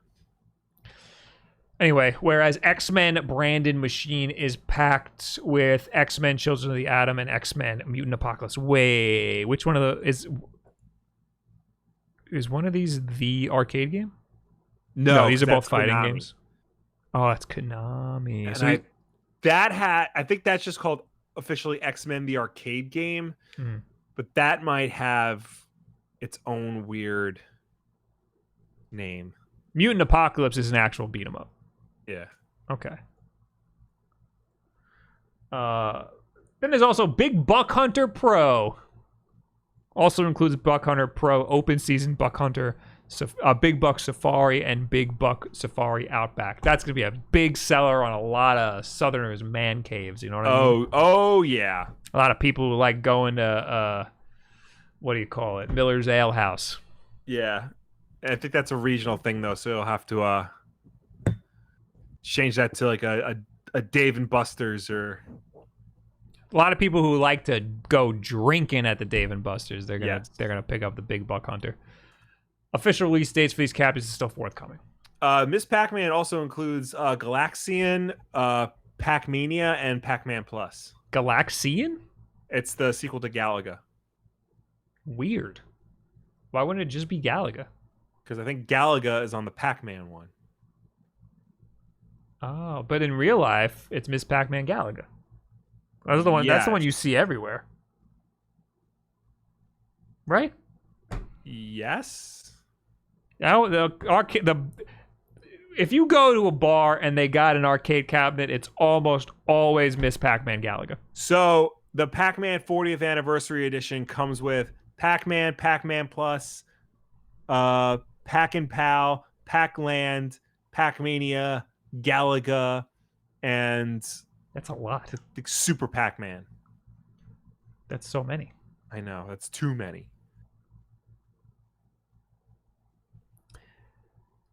I want the Marvel vs. Capcom one. That one is Marvel vs. Capcom, Marvel Superheroes vs. Street Fighter, and Marvel Superheroes War of the Gems. I want that. That sounds great. I just want the Ninja Turtles one. Maybe Mortal Kombat, but I would never beat those games. Well, actually, I don't know. Like, I want Marvel vs. Well, actually, no, they both come with Marvel vs. Capcom. Because having Mutant Apocalypse would be cool. Yeah. Because that's an actual beat 'em up. The other one doesn't come with any beat 'em ups. Mm-hmm. I'm never gonna get any of these, so I don't know what I'm talking about. These are usually like $400, right? Yeah. Like $300 to $400. They go on sale sometimes. There was a sale on Black Friday where some of these were like $250, which I was like, oh my god, I want this. Yeah. I should have just freaking bought one. Okay. Last news. This is a nice quick one, Will. Okay. So it's kind of related to the unboxing too. There you go. RetroFighters. The last RetroFighters controller was a Dreamcast controller. Yes. So these guys made their name making a new N64 controller. Yeah. Oh, I have it. I have it right here. This controller is amazing. Brawler 64, yeah. This controller is amazing. The original N64 controller desperately needed to be modernized. There was a reason to make this controller. It is great. If I play N64, this is what I have plugged in. Because it's just easy. There's also a Hyperkin one that's really good, but this is wired and it's just easier to plug in and play. Then they made some Sega Genesis. No. Then they did. It was a Sega Saturn, Sega Genesis controller. Yes, that is in my closet somewhere. Yeah. Then they made a Dreamcast one, which I just got. Oh, nice. I didn't know that came out. I think I actually supported the Kickstarter, and that's why I have this. I don't think they sent it to us. But once they shipped these, they announced a new Kickstarter for this one. This is a freaking GameCube controller, but it's specifically for Smash Brothers. Right. It is wireless. It will work on the Switch. It works as a Pro controller. But it looks like a GameCube controller, and it has additional buttons. Yeah. One for the short hop attack, which is a macro. So if you hit X and A, or Y and B, or any combination of X and Y and B and A at the same time, you will do a short hop aerial. I've talked about this in a video before, and the comments were littered with people being like, if you rely on those macros to use the short hop aerials, then you're just not good at the game. So I'd imagine they're going to get a lot of crap for that too. It's one button, so you don't have to hit two buttons. It looks like it also doubles as the smash button. No, so there's a separate button that is a smash button. Because this chart says smash attack S or short hop attack S. There's two buttons. There's two additional buttons. The duel showcases an innovative take on the classic GameCube controller. Players can now perform their favorite smash or short hop attacks with the push of the new S button. You can switch between either attack options by pressing the mode attack button, punch icon, on the center of the gamepad. Okay, so it is one button. It is one button. It looks like a little fist. Yeah. Well, the fist switches the S button function. I need to see these buttons much closer up. Yeah. There's no picture of it like, oh, there it is. There's X, there's Y. Okay, there's S. It's all making sense now. So the punch button is in the middle of the controller? Yeah, because it's just a switcher. It's not there. Oh. This is a faceless button that's in the middle. Oh, it might just be blurred. It would be very nice if they had a... Just give me a high-res picture of this thing, man. It's got a home button. Will it wake the console up from sleep? It looks like it's... Oh! Yeah, no, you're right. That one that looks like it's faceless is actually the button that will switch the S button from short hop aerial to smash attack. I'm not sure how useful a smash attack button is. Well, I mean, you have the C stick, and I'm sure there are people who want it as just a button rather than flicking the C stick or doing directional. Well, that's the thing. Like, people switch the C stick. Like, a lot of people will switch the C stick from smash attack to tilt attacks. A dedicated button for smash attacks? You already have that. It's the A button. Well, the A button is punch, isn't it? The A button and then a direction is a smash attack. Oh. So is this inputting a direction? Then what's B button? That's special. Oh. Those are special attacks.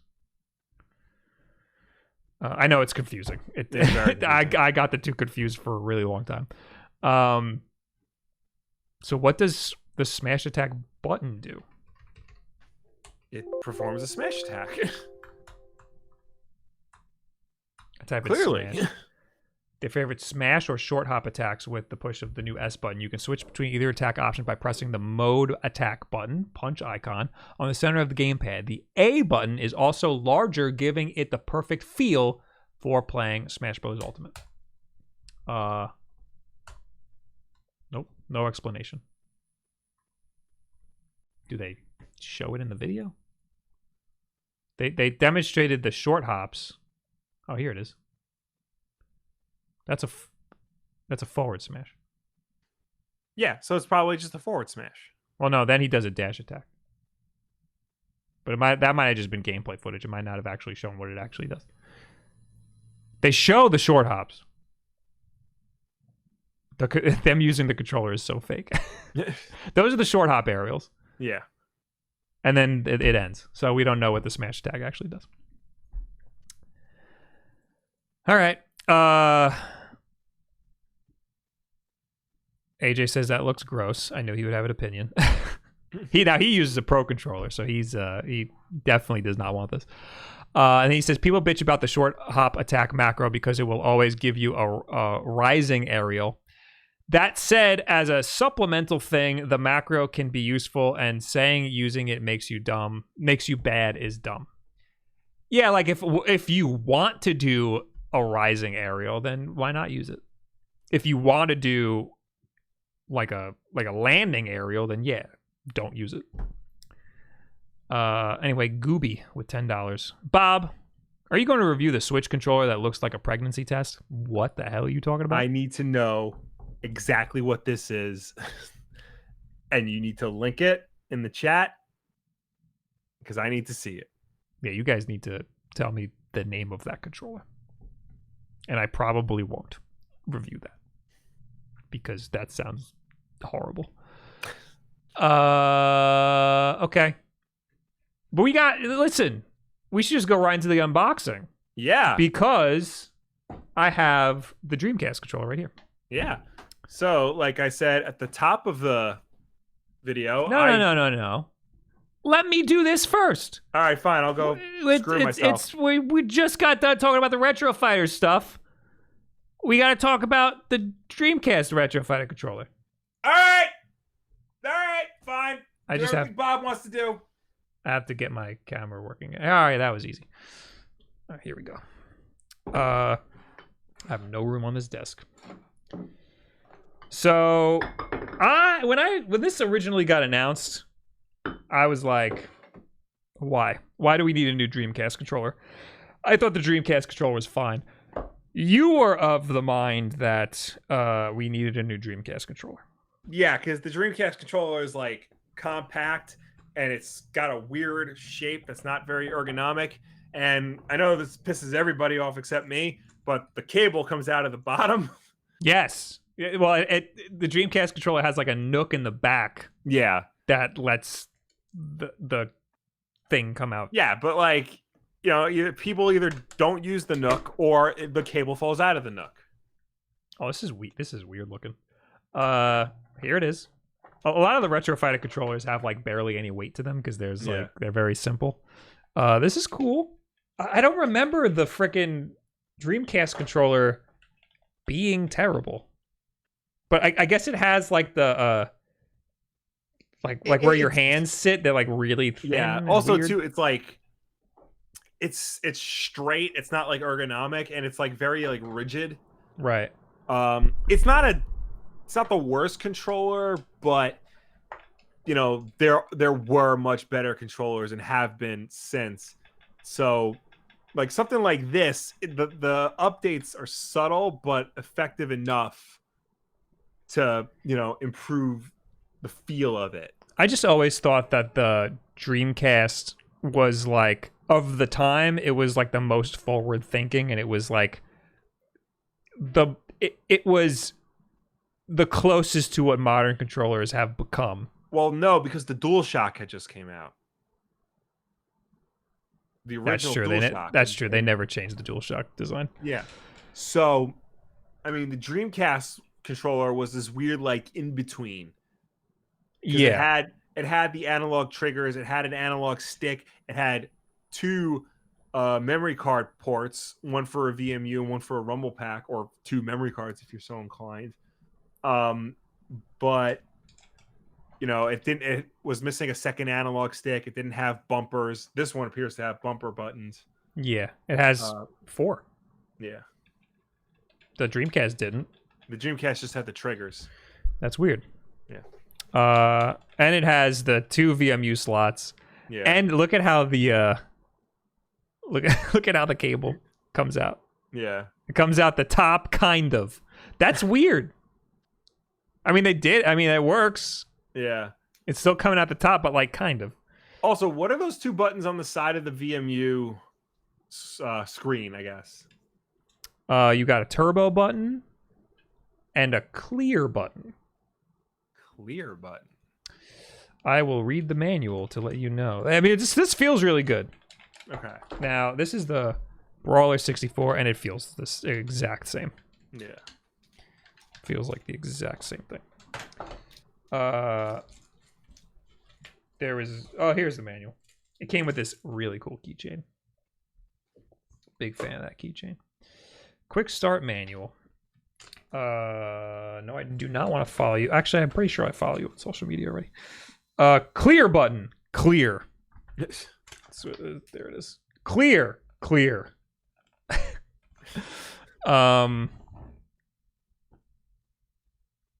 Turbo function, hold down the turbo button and then the button you'd like to activate the turbo. To remove the turbo function, hold down the clear button. Oh, so it's just to cancel the turbo function. Yeah, which is dumb. You should just hit the turbo button once. Yeah. Why do you need 2 buttons? I guess they wanted to make it symmetrical. Mm-hmm. All right, that's cool. Yeah. I don't know if I'm going to make a whole video on this. But I would love the opportunity to bust out the Dreamcast. Yeah. Any opportunity to play the Dreamcast is a good opportunity. I think I'm going to bring home the Dreamcast and then I'll bust this out and give it a try and see if it's worthy of a dedicated video. But I have something else that's more worthy of a video, but I know you're itching to unbox your thing. So go ahead and unbox your thing. All right. Finally, it's Will's time. Now, where did I put the scissor that I was going to open it with? Oh, here it is. All right. And I drop it on the floor.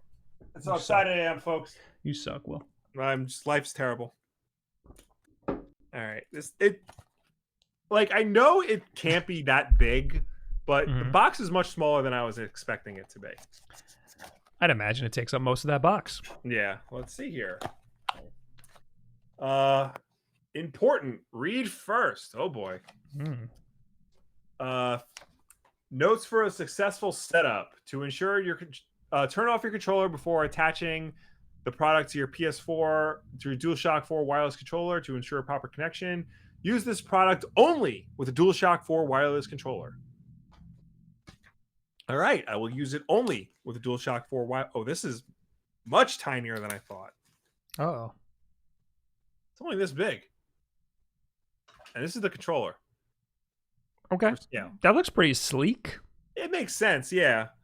All right, so let's see. Hold the back button. Hold the back button attachment with your thumb resting behind the stereo. So here, basically, they want you to hold it this way. Okay. And then with the attachment stereo plug, jack line. Oh, am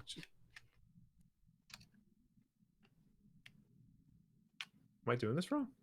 No, I'm not doing this. Did you read? I did, but now it's like.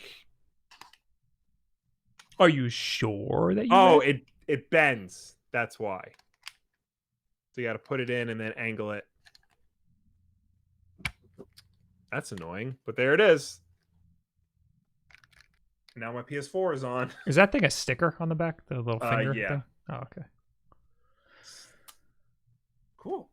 So how do you set the button? I think you press this and then hold on. What did I do with the instructions? AJ says Will reads instructions. What a boomer. Hey. I was reading instructions before you were born. Oh, That's there's a separate thing of instructions. On how to set That's already too many instructions. I know. All right, I'll figure it out while you do whatever. Gooby gave us $10 and said, Bob, are you going to review? I read that one. Gary Polk gave us $2, went away and came back, thought this was Spawn. It's not. It's us. How could you confuse the two?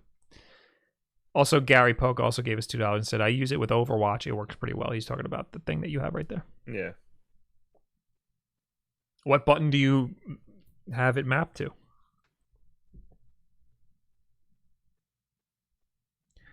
Would you like me to do my last unboxing? While you figure that out? All right, boys and girls. This might be my next video. Here it is. Okay, I got it now. Wrong button. Oh, what do you got? What do you got? So the controller has to be on first. And then you press the little screen button, and then you just cycle through with the paddles to figure out what. Oh, yeah. I don't like that. It's a little clunky, but once you get it, it should just be, you know, you press that and the button you want at the same time or something. Yeah. But it's not terrible. Can you map the R3 and L3? Yes, that's exactly what I was doing, actually. Okay. That I feel like is the most important button to have an actual button. And then once you do that, you just click it, and that's profile 1. You can have several different profiles on it. I know that. It also has a headphone jack pass-through, right? Correct, yeah. Okay. So, well, that's neat. If I ever play my PS4 again. That would be useful for a Warzone. Yeah. But like I said, I use the Scuff controller, so I could just use the paddles on that. All right, my turn. This might be my next video. It is the RK 2020. If you were sick of me doing portable emulators, too bad. There's another one. This one looks just generic and bland. But if you know me, you know that I wouldn't just do a generic bland one. Ew, it's got this terrible this is like really plasticky and crappy. It has a full-size USB port on the top. I can't wait till this shows up on my screen. This is plasticky and like crappy, but it plays N64 games. Oh, that's why I have it. I can't imagine it plays them well. Yeah. But we'll have to see. Will it turn on right now? It has one micro SD card slot. It's got a much better thumbstick. That's like indented. Yeah. That's cool. But if the main selling point is playing N64 games, why does it have A, B, X, Y? You know? I would love to have a portable way to play Mega Man Legends. Because I would love to actually beat that game. Yeah. So, there's the on button. So yeah, if it doesn't have C buttons, then what are you? I know. What are the triggers like? It's got 4 triggers. So you have to map. Type. Yeah. And I guess you would just use the D-pad if you're playing like Mario. What is this? Capcom Play System. That's what it opens up to. Interesting. Weird.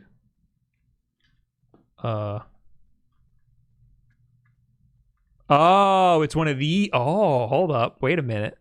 This might have gotten even better. Capcom Play System. Dreamcast. Oh. There's no way this thing's going to do that well.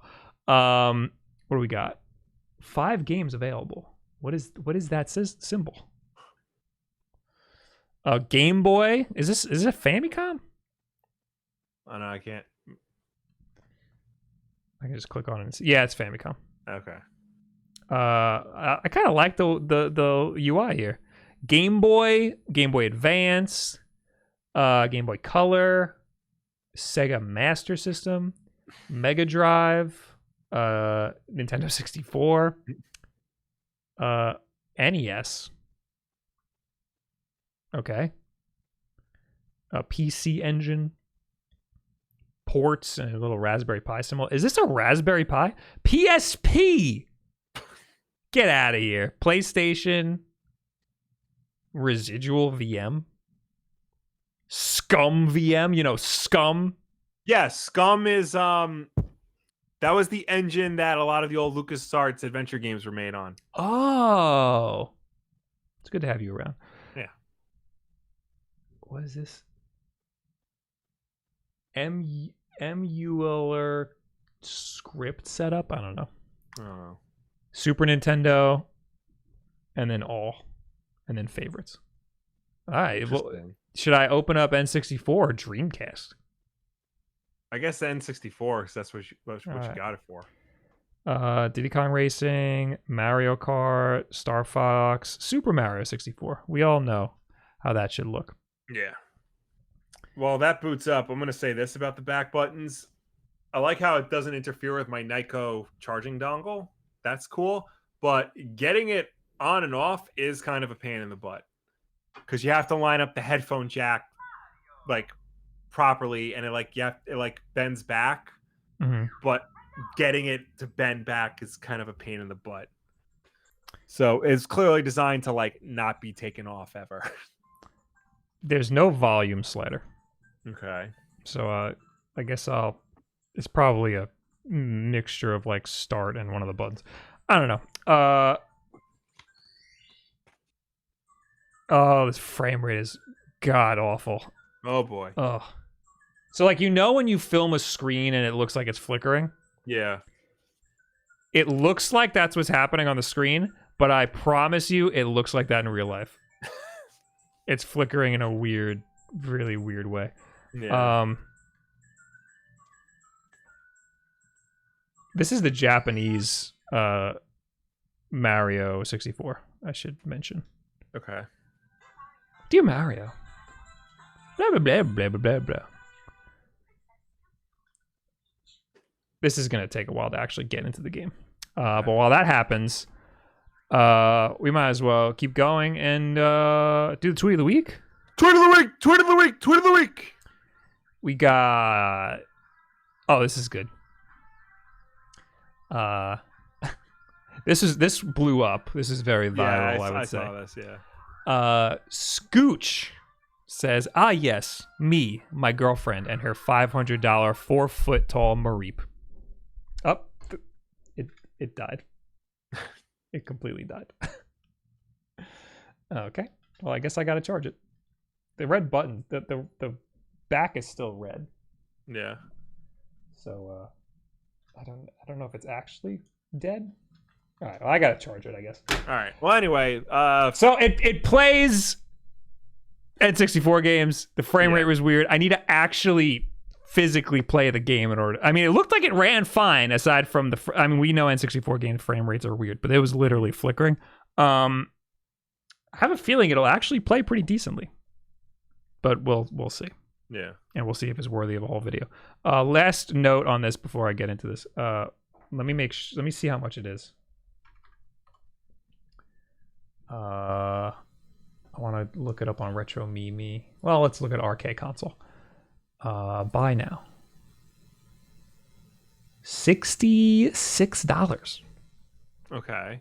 That is very cheap. Hopefully it plays these games well. Yeah. Anyway, tweet of the week. Yes, me and my girlfriend are a $500 4-foot-tall Mareep. It's a picture of the guy staring into space in bed and his girlfriend hugging a $500 Mareep. Which is apparently sold out. I remember when they started selling these, and I was a little tempted. I love Mareep, but $500? You can get a 39-inch Pikachu for $250. There's also now for $280 a Psyduck. Yes. They just announced this. These are life size. Hypebeast.com called it 1-to-1 scale. How do you know? How do you know what 1-to-1 of a Psyduck is? There he is having a headache. This would be cool to have like in the corner of a house. Yeah. Because he's standing straight up. All right. The Psyduck weighs 9 pounds. That's insane. All right. Now is when we talk to you people. Yes. As always, you can reach us on Twitter using the hashtag Wulff Den Live. If you'd love to comment on last week's Wulff Den Live, then this is the part of the show we will finally answer you. And of course, ladies and gentlemen watching us at home, please start leaving your questions and comments because we will get to them when we are done with everybody else. There was a little rubber like thumb grip attachment for the thumbstick that was just in the box. So I'm putting it on. Oh, yeah, everybody gets to see my Discord window. Boop, boop, boop. All right, what do we got? Hashtag Wulff Den Live. We got Muhammad Hader, who says, hey, Will, Elon Musk and Jeff Bezos are fighting. Who would win if they were comic book characters? Jeff Bezos, because he's basically just Lex Luthor. Like, straight up. So I think in a fist fight, Bezos. Yeah. But if we're talking like you got a week to prepare and you get to use all of your technology and your money to like build like power suits and stuff, I think Elon Musk might take it. True, but Bezos has more money than Musk, so I imagine he would probably put that to better use, even though historically Amazon has never been a good technology company. Well, think about that. Like Jeff Bezos' power suit would be the Amazon basics of power suits. Yeah. Q73 Power, the eShop needs more demos. I won't buy a game without doing research. Slime Sand looks like a trash game, and I wasn't going to look it up. I had my friend play a demo as a joke, but it was actually pretty good. I think in general, there should be more demos. The developers of Slime Sand are making a new game that was announced today. Oh, nice. I forgot what it was. I think it's a 3D platformer. Or it's like a 2.5D platformer. Yeah. Jordan Rand, Will, your video reminds me of a chat I had with a guy who sees movies once and feels once you see it, there is nothing left to see. He loves music, so I said this. You know how you play a song to get a specific mood? That's what movies do for me. That's interesting. Yeah. I watch BM movies. I think that means Batman. More than bowel movement movies, but go on. More than once because I want to feel a particular way or I am in a specific mood and want to watch a movie that reminds me of when I first saw it. All films in the Dark Knight trilogy still give me goosebumps. Hashtag Will was right. Love you both. Thank you. Yeah, there are some movies that are only worth seeing once. But then there are some movies that are worth seeing over and over again. And the Dark Knight trilogy are 3 movies that you want to see over and over again. I think your friend just hates movies. Just straight up. He just does not like movies. I only like seeing movies once. I feel like it's kind of like, I feel like movies are like a waste of time.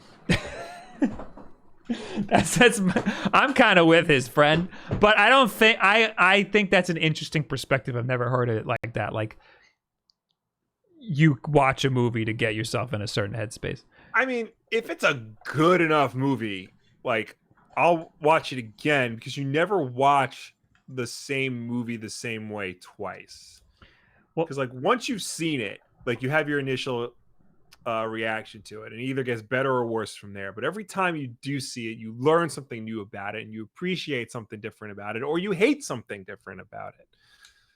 So I mean the only movie that I like actively watch like multiple times is Star Wars movies. Yeah.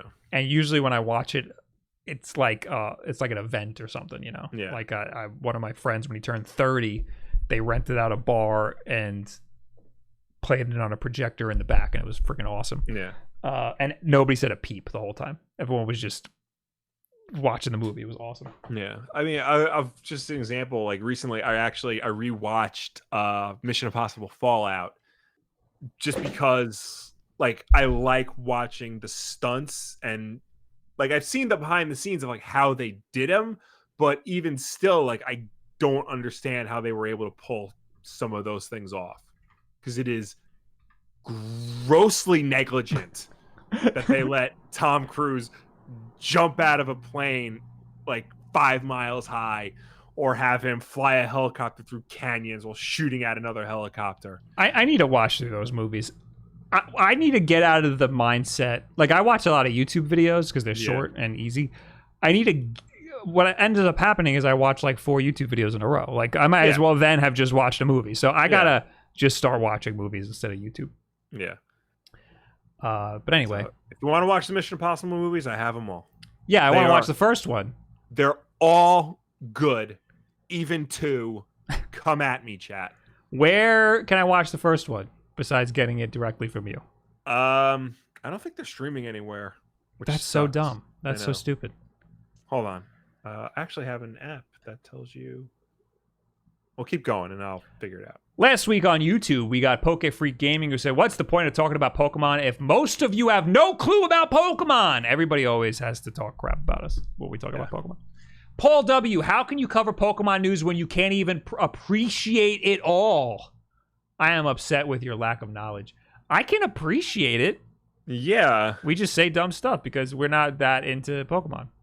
However, AJ is. So if you have any problems, put it all on AJ. He's our resident Pokemon AJ with guy. his weird-ass ideas like Pokemon is a multiplayer game. Robert Nemeth. AJ is absolutely right that that competitive aspect of Pokemon is the meat of the game. It's what keeps the long tail of the game going. Not saying that they can't be enjoyed purely as a single-player game, but the team building, trading, and battling are what the player base comes back for over and over. I don't think the majority does. Pokemon Sword and Shield lackluster single player, is near proof of this. Also, the Wolf Bros both admit to not really even playing much of Pokemon in general in this very video. Why argue with AJ?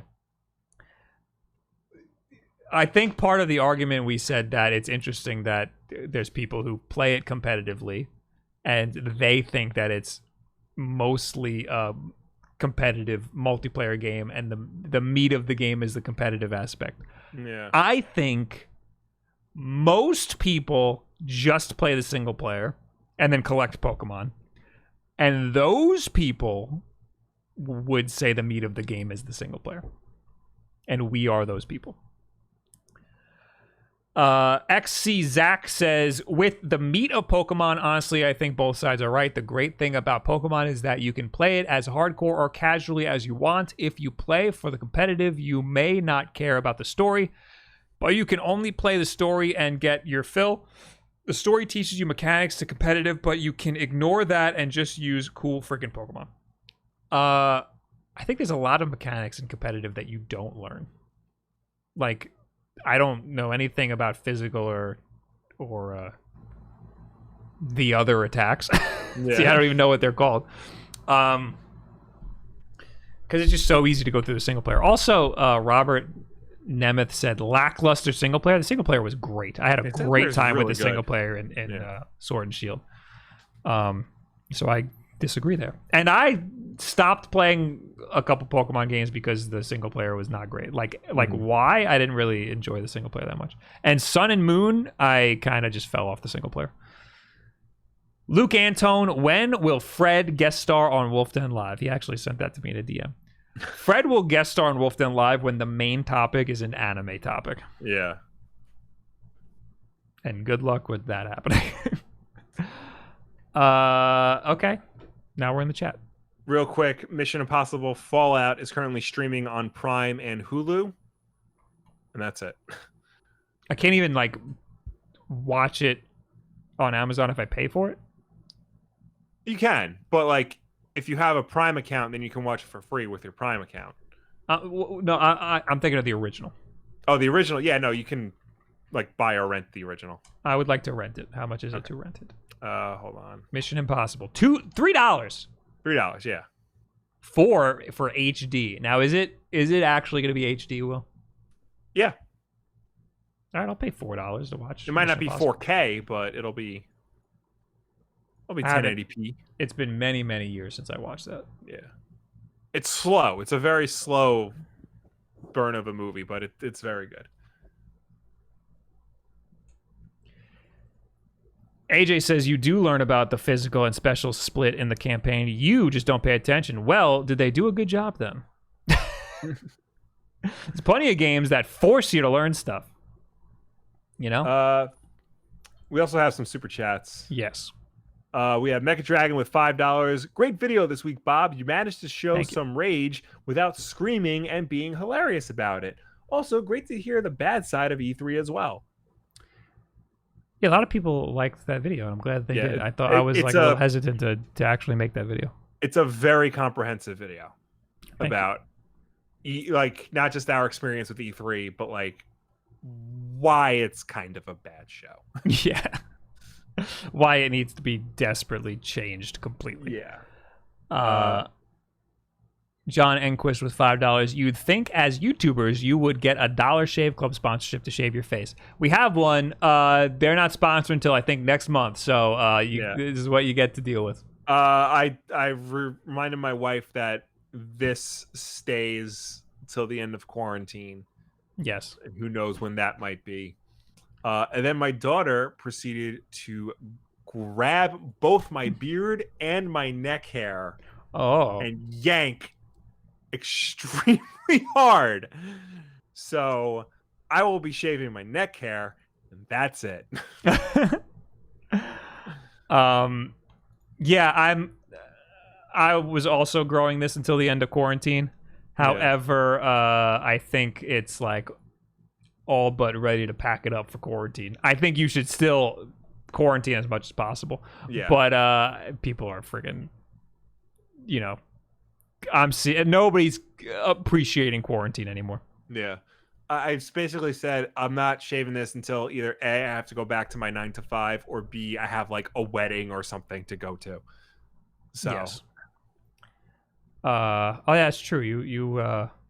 Your quarantine isn't over till you go back to work. Yeah. And it's funny because I was gonna shave it the week, New York said go into quarantine. Then I'm just like, you know what? Quarantine beard. Mecha Dragon also gave us another $5. Also, isn't calling yourself a Gen 1er a bad thing? The community use that as an insult for people who only care for Gen 1. So, well, it's like, being a baby boomer is not in and of itself a bad thing. Acting like a twat and being a baby boomer is a bad thing. Yes. It's used as an insult among the Pokemon community, but if you like Gen 1, then who cares? Yeah. I like Gen 1. I don't care. Milshank with $4.20. Nice. Pokemon stream with the DLC. Try the multiplayer. I'm definitely going to stream the DLC. I feel like I shouldn't play the multiplayer out of purpose. Yeah. Out of spite. Yeah. Yeah. So there's that. Okay. Now we're in the chat. All right. Do you have one? Hello, Bob and Will. This is from Wani Velos. Hello, Bob and Will. When do you think they are going to announce the next gen Nintendo game? The next great Nintendo game. I am waiting for a new Mario Sunshine. Greetings from Argentina. I think within the next few weeks we should see something from Nintendo, but it's possible it could be like a whole month. I don't know. I don't even know if we're gonna know about Mario Sunshine. I feel like we already got the or the ports, the Mario ports or the 3D Mario All-Stars. I think we already got Paper Mario, and if we were gonna get more Mario stuff, they would have clumped that together. I think we'll hear about a completely different game within the next few weeks. Yeah. Hytham G, is Microsoft still going to be a service, though? They might dominate with the Xbox Series X in the marketing, and with the Lockhart Scarlet or whatever it is, with those things, are what is your take? Yeah, I think they'll still go in on the service aspect, because even if they do really well with the Series X, I think that it'll still be a really close console war. Yeah. Like, all they'll do is win the console war in America, and then globally it'll be very close, because Sony has such a stranglehold on the market. Microsoft globally. Too, as a company, seems to be going more in a service-based direction, with a subscription to Microsoft Office, being the way to buy it and things like that. So it just seems to be the way the company as a whole seems to be heading. Sarah Anderson says, Will, where is the best place to get some figures from? Your giant Batman made me want to look some up. It's that I bought in a Walmart 15 years ago.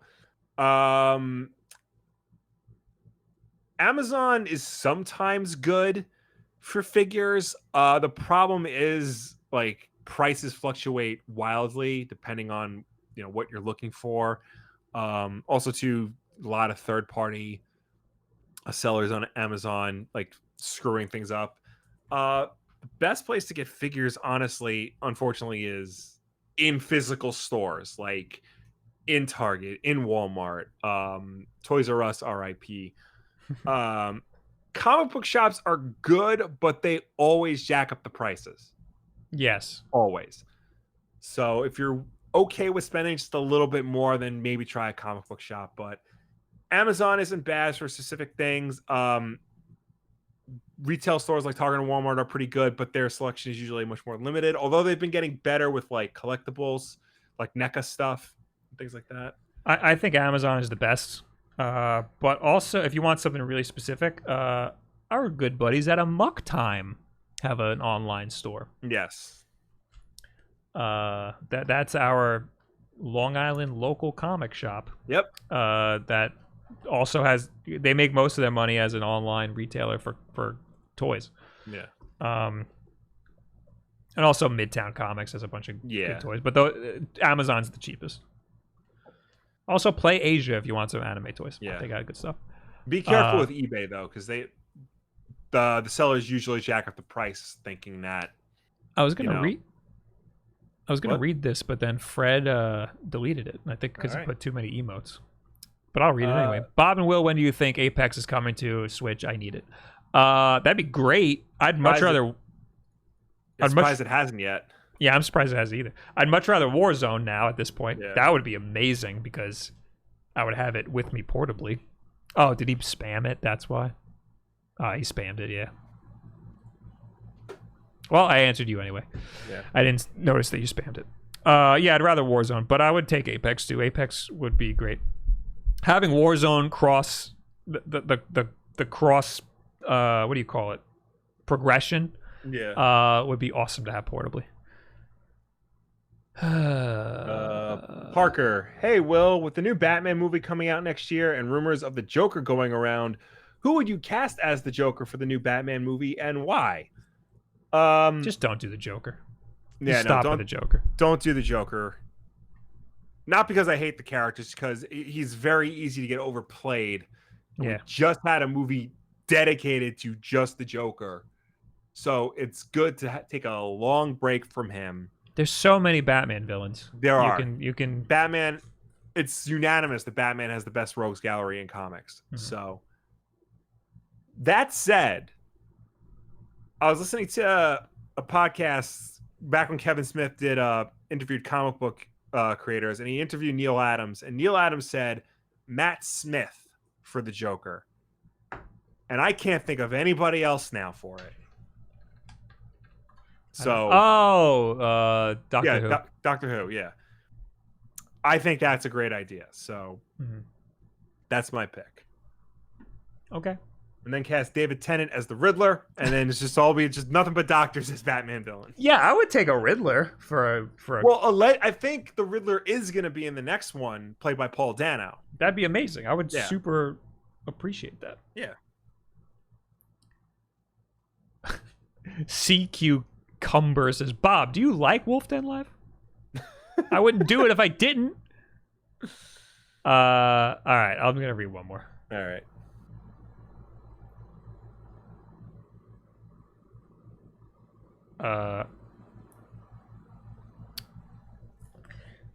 Dag says, what's your take on the Switch Pro? I see it being a TV-only device that will have more power. Do you think it will come out next year due to the PS and Xbox Series X? I talk about this a lot.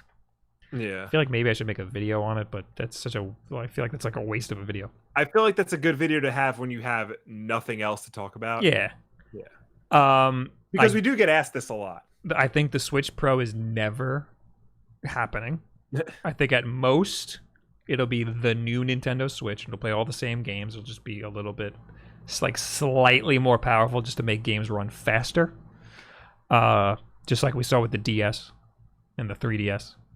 And Nintendo does not compete with Sony or Microsoft. They make their own thing, and they see themselves as their own nook in the video games market. And Microsoft and Sony also see Nintendo in that way. So, no, I don't think that they're releasing anything this year to compete directly with the new consoles. If anything, they'll make an iteration on the Switch that is like the new Nintendo Switch and just has some cosmetic differences, and it's like slightly more powerful, but it'll still play all the same games. So, yeah, I don't think... I mean, maybe there'll be a console-only version that's like slightly cheaper, like they did with the Lite. But again, I think it's gonna be the same sort of Nintendo Switch ecosystem. I don't think we're getting a Switch Pro. I think it's gonna be a lot more nuanced than that if we get it. But I do think that there's some sort of hardware situation happening right now. I think that there is some sort of Switch hardware situation that Nintendo's working on, or just a new hardware thing in general. I just don't think it's a next-gen thing, and I don't think it's like a 4K powerhouse. Okay. I'm good. Are you good? I'm good. Guys, thank you for hanging out. Thank you for tuning in. Thank you for watching us. Thank you for chatting with us as always. Wulff Den Live is every single Wednesday night at 8 p.m. Eastern right here on youtube.com/WulffDen. If you can't make the show for any reason at all, we always put it up as an archive version on Thursday for you to watch on demand whenever you want.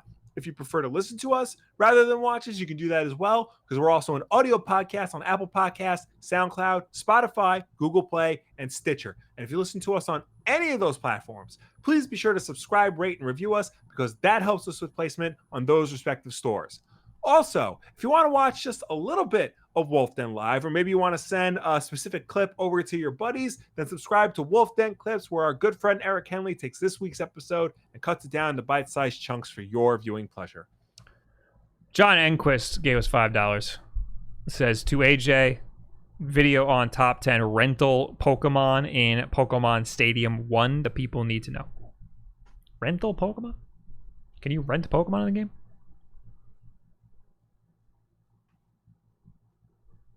News to me. Anyway, go to twitch.tv/WulffDen. I stream there a bunch now because I don't have anything else to do with my life. I can't leave the house. Yesterday, there were people setting off fireworks. There are people doing that here. Yeah, but I live in the city where there's friggin' NYPD throwing gas bombs at people. Yeah. So I'm like, what the hell's going on around my house?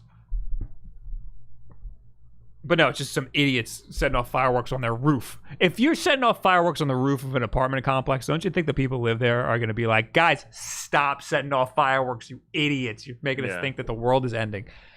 Anyway, go to twitch.tv/WulffDen. I don't know why mine looks like this. You click this little follow button. And then make sure you click the little bell so you know when I go live. Otherwise, you won't know. Because you probably don't even use Twitch. But you should. It is more of this. I'm going to have a video on youtube.com/BobWolf sometime tomorrow, I hope, if everything goes well. So go over here and click the subscribe button. That's not here because I'm already subscribed to my own channel. Thank you guys for hanging out. We'll see you later. Goodbye. Bye.